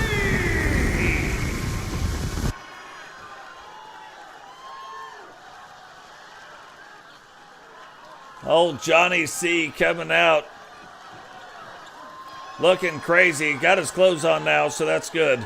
And his opponent from Rio Grande Valley, Texas, weighing in at 235 pounds, JW. So JW Caliber now making his way down to the ring, and this is what I'm talking about. He has got entrance attire, so comes out in his entrance attire. Funny little bug they got going. I've never seen this bug in 2K before, but easy to fix, not a big deal.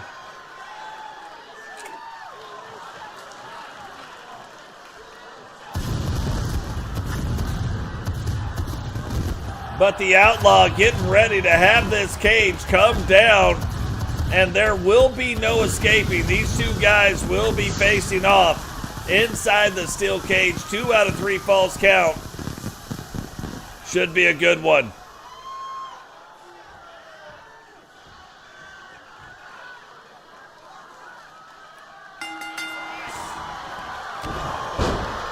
And look at that. Johnny C's like, hey, let me go ahead and get this thing started. And J-Dub's like, all right, let me go ahead and punch you in the mouth.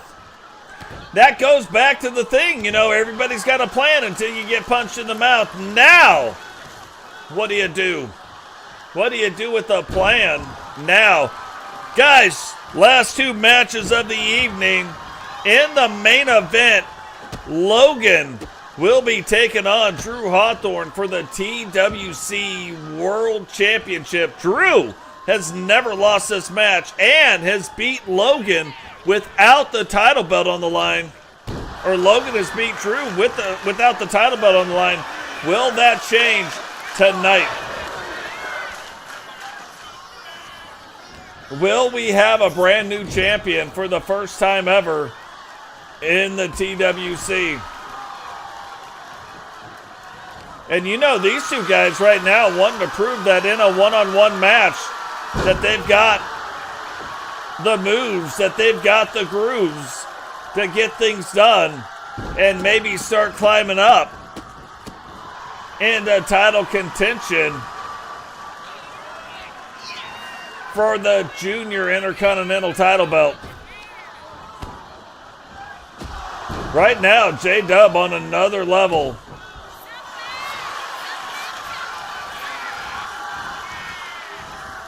And look at that. Little hitch in the giddy up right there. Johnny C now starting to make his comeback. Starting to get things turned around for him. Has him up and now back down right on top of the old Scunion.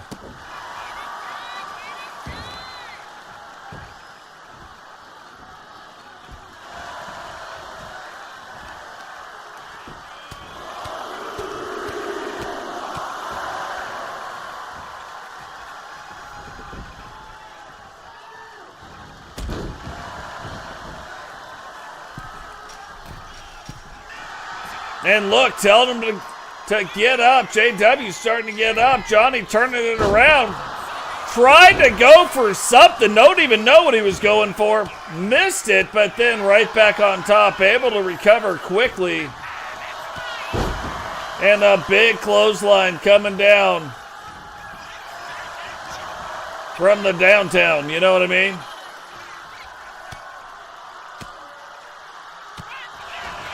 Now, we have seen both of these guys doing some things. We have seen both these guys reversing it. We've seen a lot of fight from both of them. But which one is going to come out on top in this cage match here tonight?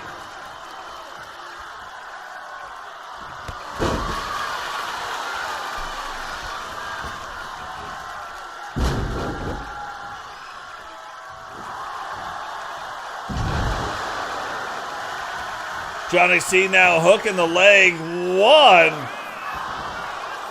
But only a 1 count.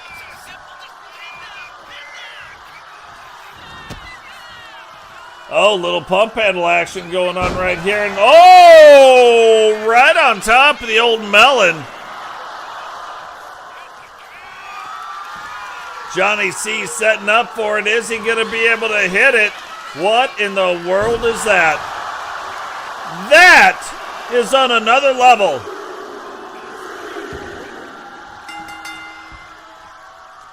I don't even know what to call that.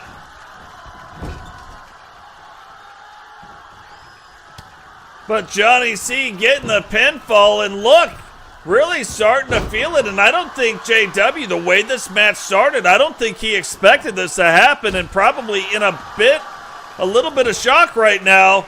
But he has got to find a way to stop the offense of Johnny C. What is going on? Raymond Jones, welcome to the show, brother.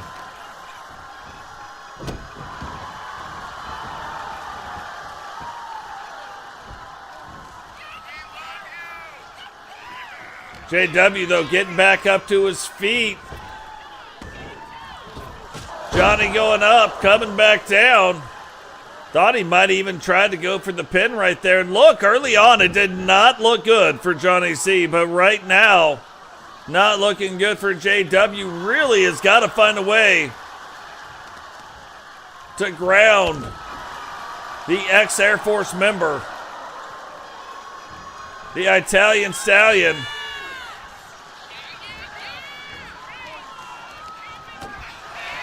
And here we go, starting to make his comeback, the South Texas Redneck. But again, slowed down and dropped right there on top of the old Scunion again. Hooks the leg, 1, 2, 3. And that is unbelievable. Of all the matches that we have seen of JW caliber, that is kind of a shocker right there. But look, sometimes there could be something going on that we don't even know about, and it could have been the difference between those two Scunion busters right there, where it gets dropped right on top, like could have landed wrong. We'll definitely have to keep an eye out and an eye on whatever this. But look at this move right here. Like, what are we going to call that? And if you guys know me, if you know me well enough, I love any kind of crazy pins. You know what I mean? The crazier, the better.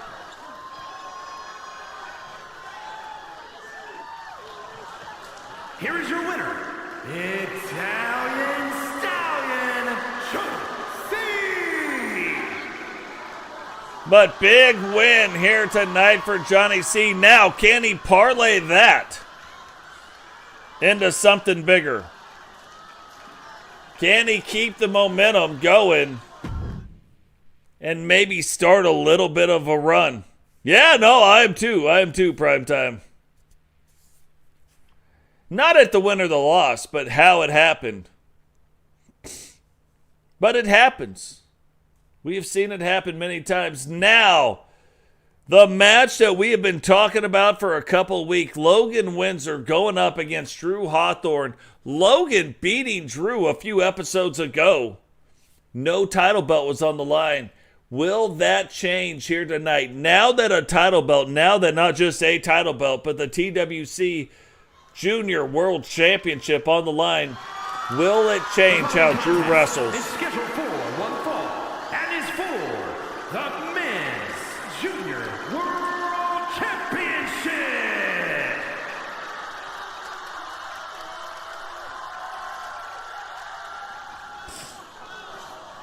Was it a mind game being played by Drew Hawthorne earlier in that match? Was he like, hey, I don't really...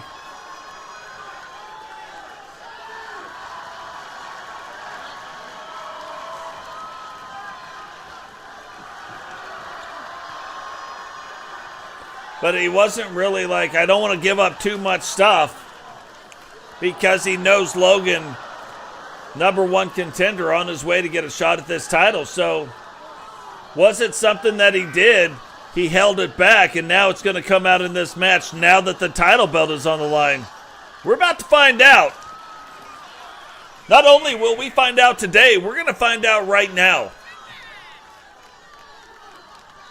But you look at this, like I'm standing down the ring and really with either one of these guys, but watching Logan come down, Frankie Two Fingers don't want no part of that. You know what I mean?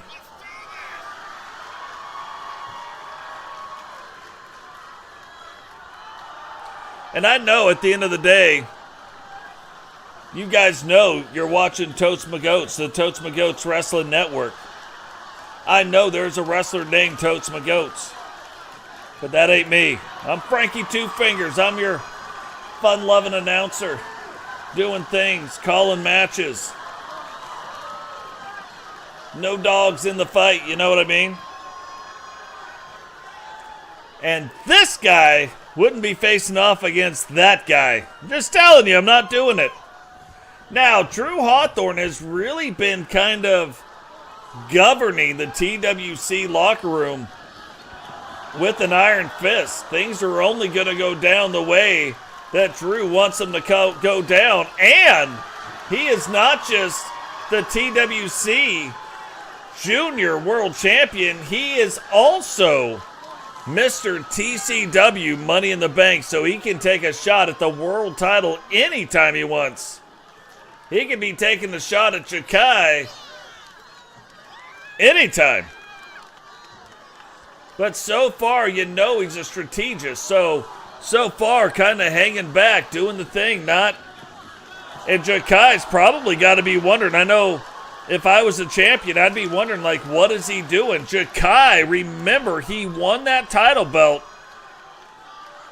by doing a little schmooze move and beating Rowdy after Rowdy had a match, going in, cashing in, and taking advantage.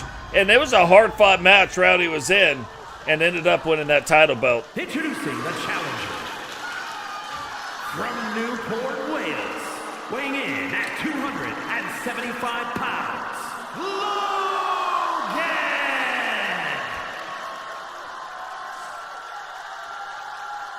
And his opponent from Boston, Massachusetts, weighing in at 273 pounds, the Men's Junior World Champion, gentlemen, Drew Harrington.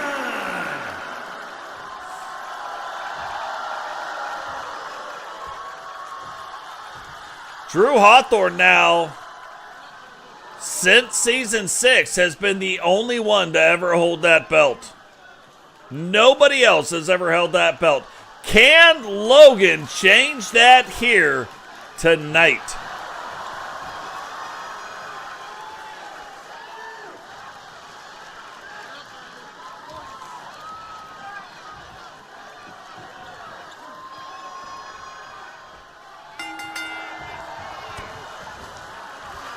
Logan right back off, quick start. Again, and it's not a bad thing to do. Like I say it before, I'll say it again. Everybody's got a plan until they get punched in the mouth. Logan starting off the match, punching Drew right in the mouth. And look, back and forth these guys go.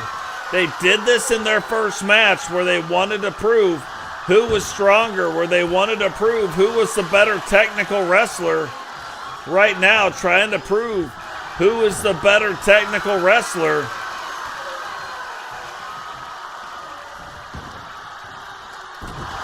And Drew coming out on top of that little display right there. And a huge slam, and that will take the breath right out of you. Top Gun made a song famous called Take Your Breath Away. Drew trying to bring back the second version of that song.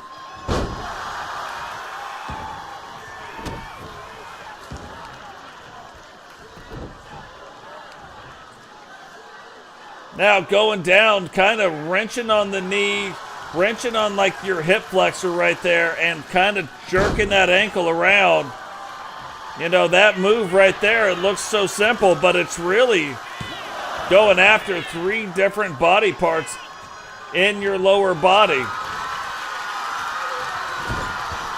And I told you during the first match, I said, this isn't the typical Drew Hawthorne that we've seen. And look, I said maybe it's because the title belt wasn't on the line. Now Drew coming out after Logan with a vengeance. What is he doing? Oh, I thought he was gonna try to take him out. And look, climbing up to that second rope.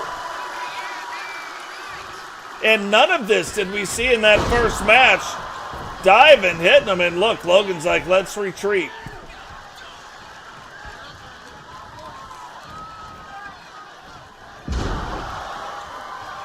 And that might be the thing right there Logan needed to get things turned back around in his favor.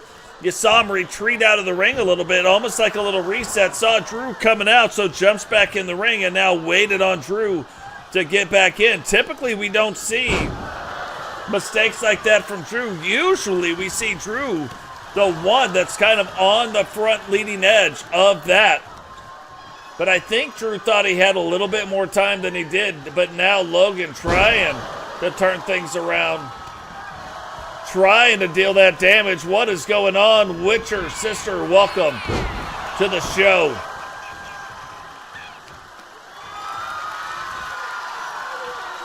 Nice, congratulations. Mine is June 30th. It'll be 24 years in June. And now setting up for it. And look, if he gets us in, it might be all over but the crying, despite of how this match went or that match went. Hooks the leg. 1, 2, 3, and Drew Hawthorne will retain the TWC Junior World Championship.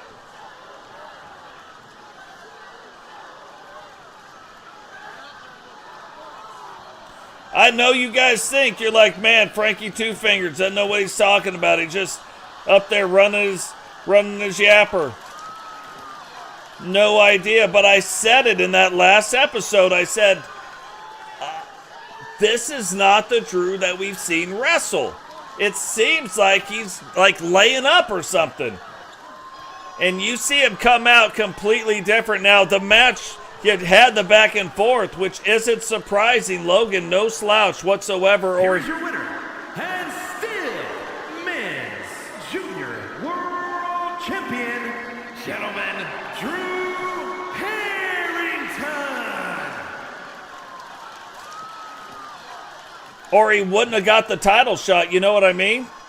Like, Logan earned that title shot. Logan's been doing really well, been doing some big stuff. But Drew Hawthorne right now, for whatever reason, and it's funny because I don't think normally you would be scared. Like, if you're the world champion, I don't think you would be scared or worried or concerned about the TWC Junior World Champion. I just don't think that's not the same thing. But when that Junior World Champion, Drew Hawthorne, if I was Jakai, I'm just saying, I would be a little bit nervous right now. Like, Jakai's going to wrestle whoever he's going to wrestle for the world title, but at any time Drew Hawthorne comes in, he can take his shot right then. I would be nervous wrestling Drew at the start of a match. Like, the match was sanctioned, I hadn't wrestled anybody, but just imagine what it would be like. What is going on, Tiffany Sky Caliber? Welcome to the stream. But just imagine what it would be like then to wrestle this guy after you've already wrestled a world-class title contender. It's not like you're wrestling Joe Schmo off the street. You're wrestling somebody. Before Drew, you're wrestling somebody who is a world title contender. You beat that guy, and then Drew comes in and cashes in. I don't know. I don't know that if you can withstand it. Again, Drew, absolute strategist. So when is he going to do it? Like, who knows? He knows, but, like, which one of us really knows? Guys, that is going to do it for us. That was the main event. That is going to do it for us here tonight. Remember, drop the likes on the video. Subscribe if you're new. Turn on the bell notification so you don't miss any time we go live. Share the video. Probably the most important thing you can do. Whether you watched it live or you didn't, go out there, share the video. Let other people know what we're doing. Find a way to get involved in the TCW. We've got a full roster right now. But get your name on the roster. Join the Skype. Join the Discord. Lots of stuff going on. It is an amazing community. And guys, when you're out there in the world and you're doing stuff, and you got, you know, Johnny Two Bones over there being a jerk, remember, you do not have to let that person, male, female, doesn't matter, but you don't have to let that person affect what you are going to do or how you are going to react. Do not give people that kind of power. Be the leader your community needs. Let's bring everybody back together. We've let people divide us for way too long. You know, we used to be able to talk if we had differences, and now it's like we can't. Guys, I'm telling you, it's okay to talk if you have differences, and we don't have to agree on everything. Believe you me. But I appreciate everything you guys are doing. Show each other a little bit of grace out there. Be that leader in your community. And I am going to catch all of you guys in the next one. Peace.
Guys, watch this. I'm gonna show you real quick why that thing glitched and how to fix it. If you go into a tire right here, that shouldn't be there. That's not even a real thing. I don't even know where this picture came from.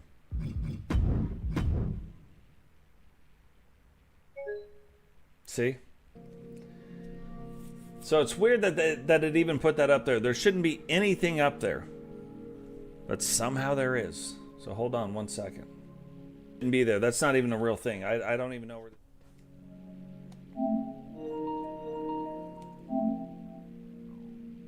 Let's go back into here, do the thing. I gotta hide this real quick so that nobody can see. Otherwise, somehow they'll get a copyright strike when they do the here, now, and forever logo, picture, blah, blah, blah.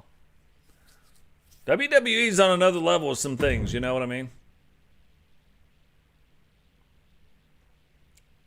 Let's see if we can do it again.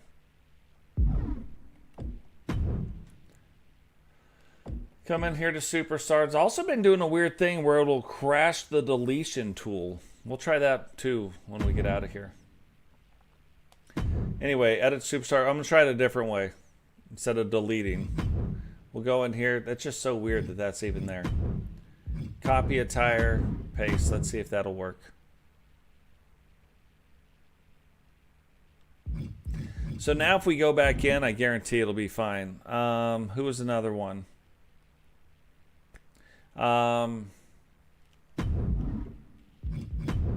Which again, if it's that easy to fix, like I'm fine with it. You know what I mean?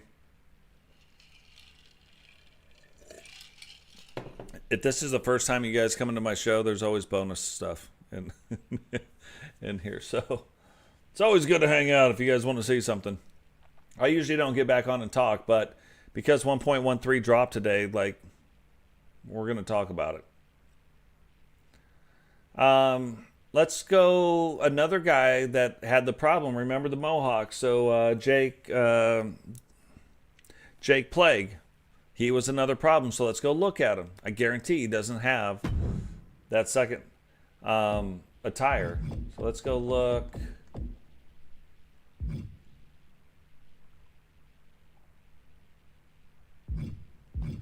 Jake Plague. Attire. Look, there's no, that's why right there, there's no entrance. Oh, you guys can't see it, my bad. I just fixed it. Look, there's no, remember Jake Plague, like the Mohawk, everything was gone. There's no entrance attire. All you have to do, just take this, copy this over here. Done. Now it's fixed. Make sure you go through, save.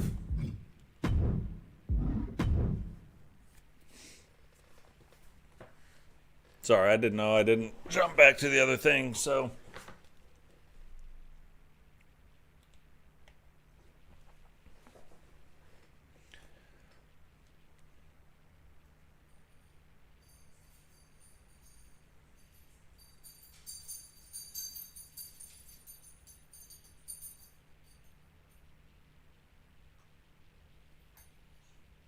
Really? Okay, let's check that out.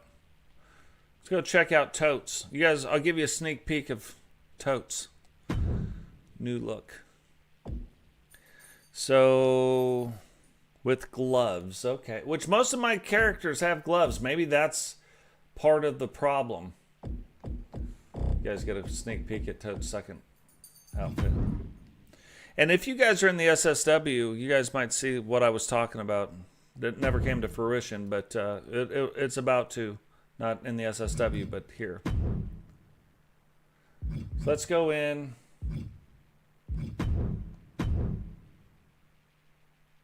Clothing, upper body.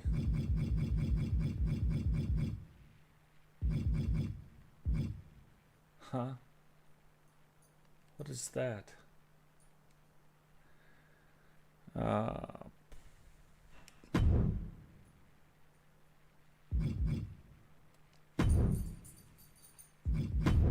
Okay, hold on. That's So that's 3 extra images right there on the gloves, which I don't know what those were.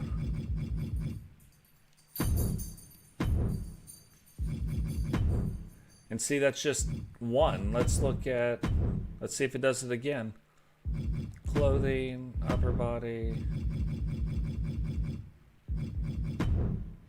That's okay. Wow. That could add up quick. Edit. Let's look at this one.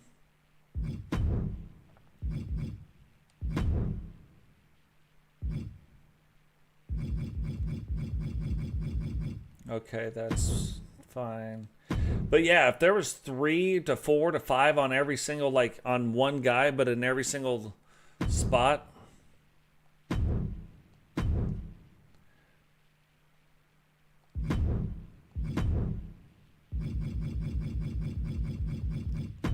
Huh. Okay. So let's test this out.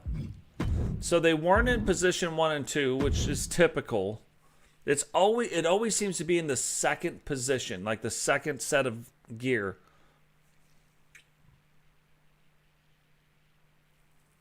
Let's go look at I think Digital Dog's got a second. Chili Box got a second set of gear.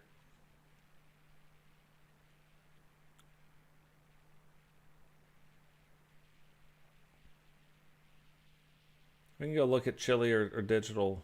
Both of them guys should have second sets of gear as well.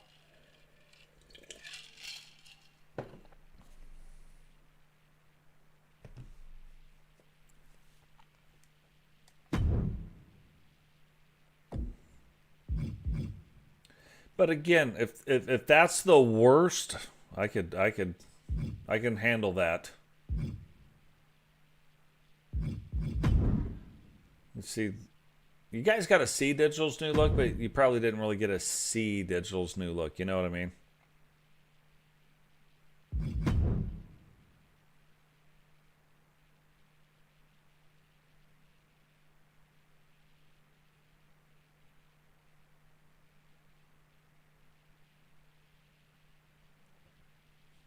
Oh, thank you for that. All right, let's look at this before I look at something else. Let's go in and look in the position 1 and 2 real quick. No, there it is. That's 1. Okay, for him it was only 1. Let's look at position number 2.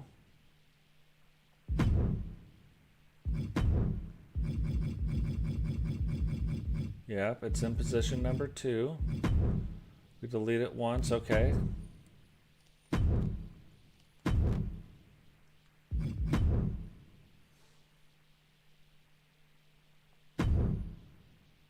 Position 3. 1. Okay. And position 4. Look at this. Digital Dogs. Total World Order. Pretty cool. You guys didn't really get to see, like you saw it, but you didn't really get to see. Because it was all in cut. Oh, it's in all of his. Okay. So I'm going to show you the other thing that it was doing just yesterday. Like I couldn't stop it from doing it. Let me show you another weird bug, because the other things that I was talking about appear to be fixed. I tested them before we got on. Everything seemed to work fine. I didn't know about the glove thing, so that's interesting. But when you go into your deletion tool,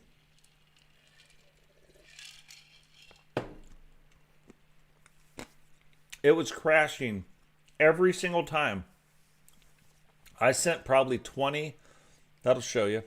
I sent 20 reports, and I try to do it different ways because it'll include a 10-second video with it. And I tried it different ways just to prove that it wasn't just one thing. So if you go into extras, we're about to find out, deletion utility, that's all fine. And when I click on custom image to go into the deletion, it crashes the game.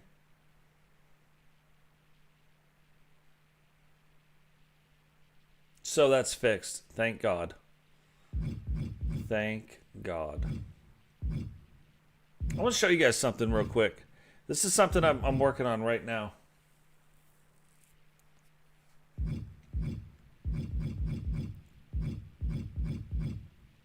Oh, that's interesting. I don't believe that, but that's something. Oh, there we go.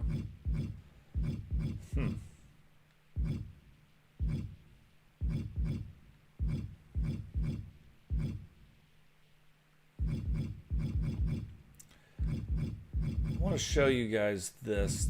I'm going to show you how important it is to morph a face.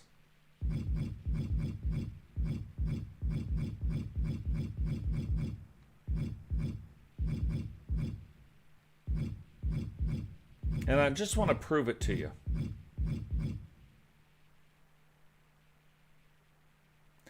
If you look at this face right here, you see that it says Susie Lee, Judge Julie Justice, and Victoria Vandiver. I used this face scan on all three of those characters. That's what this is saying. Okay? Susie Lee, Judge Julie Justice, Victoria Vandiver.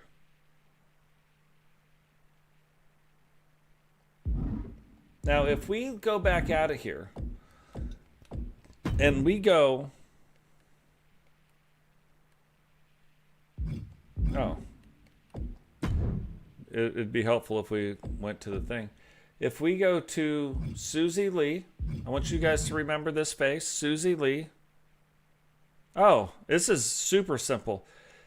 Susie Lee and Victoria Vandiver, do they look similar? Do you think these two look similar at all? Because I don't.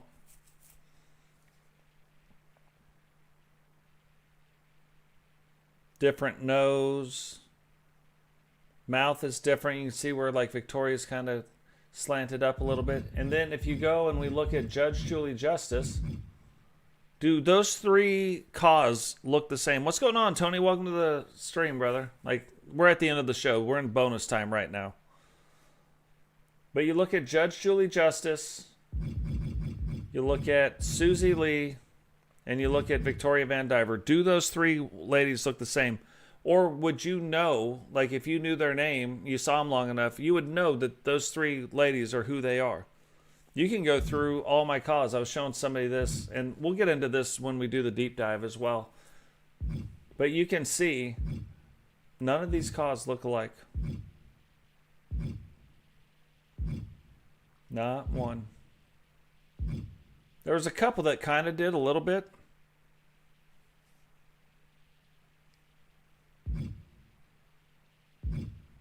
But yeah, same thing with the guys. You go through, you can look at all the guys. There is one particular one, and I'm going to change it on a couple people, but you wouldn't even know. If you look at JP,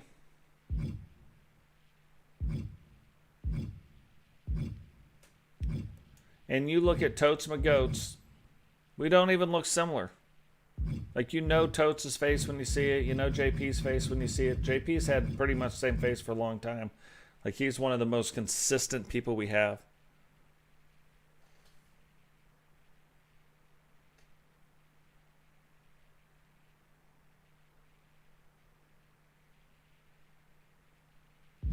But yeah, you can look at all these guys. They don't look the same. There's one... I think Logan, and they're not even the same face scan. What's jacked up about that? But I think Logan and Strudel look kind of close. They're not, but I mean, almost like where they could be brothers. You know what I mean? So, but yeah, no, it's absolutely crazy. Like, you wouldn't even know it. You wouldn't even know I was using the same face had I not told you. Hopefully Blaze is still on. I'll show him some stuff.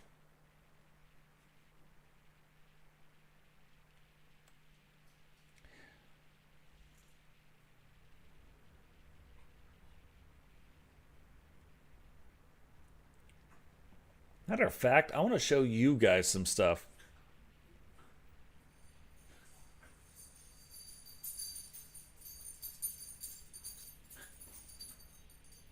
I finally found, once we could change the tattoos, I fixed that so there's no tearing in the arm anymore, in that tattoo. I thought that was I know how much the Superman symbol means. I thought that was pretty interesting. No. Hold on, is it with the Abyss?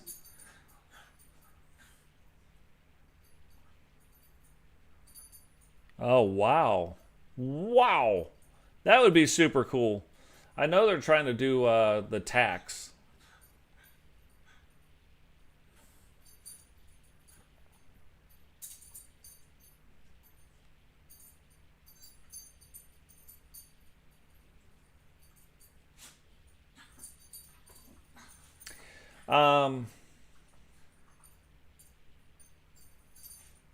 But I want to show you guys something when you guys are doing this. And I don't think a lot of people know because I've seen enough of your guys'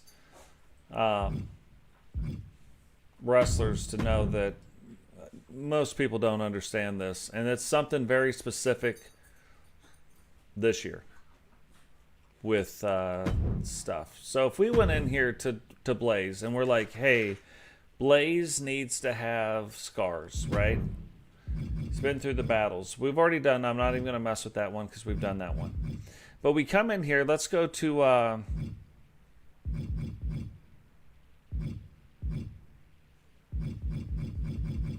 it's going to have to be movable scars. Torso. Right? We're like, hey, he did the thing, right? And this is it. This is where he got the scars. Most people come in here and they do whatever and they put it on the chest and they're like that and then bam and then boom, that's done. They're done. That's the scar. That's what Blaze gets right there. That's all he gets. Doesn't look realistic at all. That's it. That's how the scar looks. Now, couple things you could do to make this actually look realistic. One, you should emboss it. And all the way. Go all the way with the embossing. And I'll show you why here in a second. Now, you could go colorless. Now look at that. You don't think you could see that, but in the ring you could still see that's going on. But there's something better than that. It used to be you could just do that, and that's what made it look like very realistic. Because right now on this one, you move back, you're like, oh, I can't even see it, right? That's still, this red thing looks dumb. There's a time and a place for the red, but not what you think. Another thing you could do, and that you should do, is go to the opacity.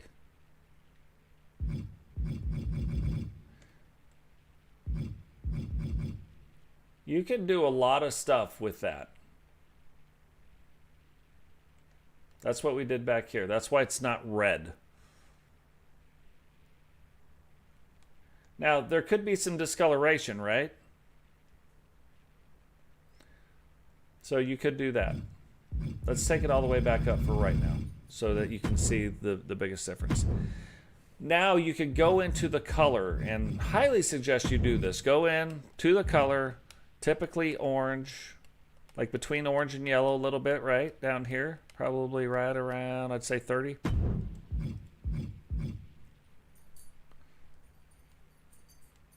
And look how dumb that looks. So now we got it right there, and you're like, oh, that looks terrible.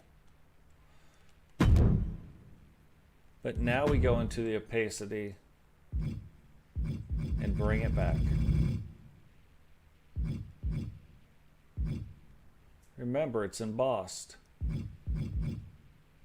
And somewhere in the 190s, depending on the color that's used, the 190s to the 180s is usually kind of where you want to be at. So now,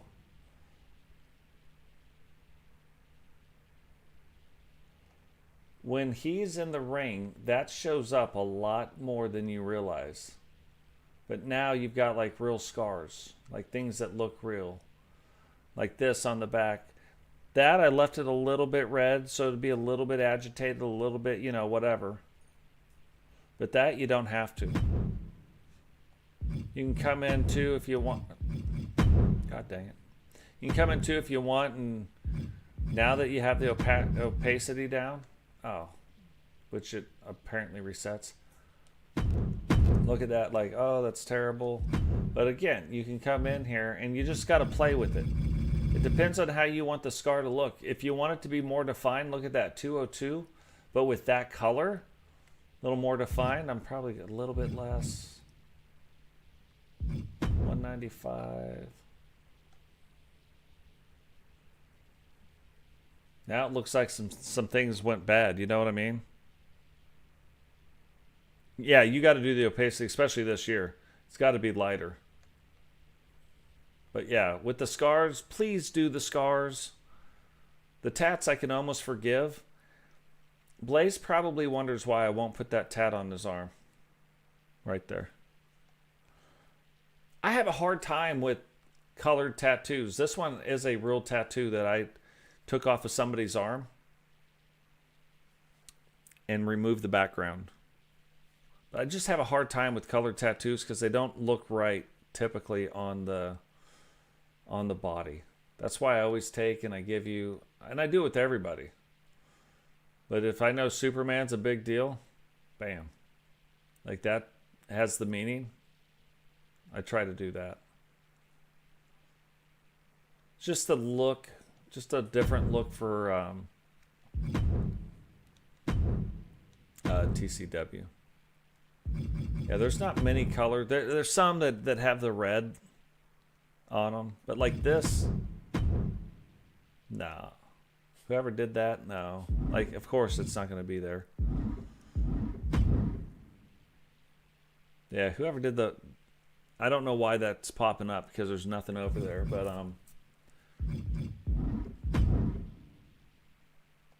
no.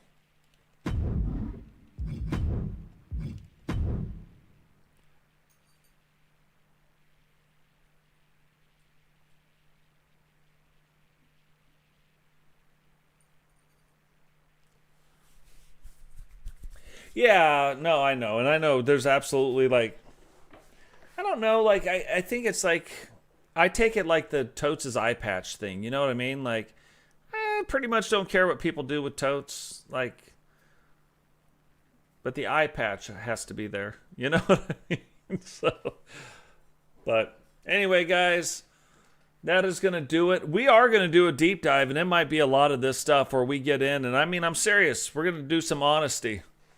Some honesty stuff. We're going to talk about some cool things. Some really cool stuff. Prime time, you know, hit the goal last time, and part of that is the deep dive. So we're going to get into it. I'm going to get into exactly how the universe works. We're going to talk about stuff. You guys, whatever you guys want to talk about, it's going to be a lot of fun. Maybe we end up getting Blaze on. Maybe we end up getting Solo on. Who knows? Maybe we end up getting some of you guys on. But guys, really appreciate everything you guys did. I know that this is in bonus time, so I'm not going to go into the whole thing again. But really appreciate you guys. I kind of needed this too the last couple days, like having the shows. It's been a lot of fun, and I appreciate it. So we'll catch all you guys later. Peace.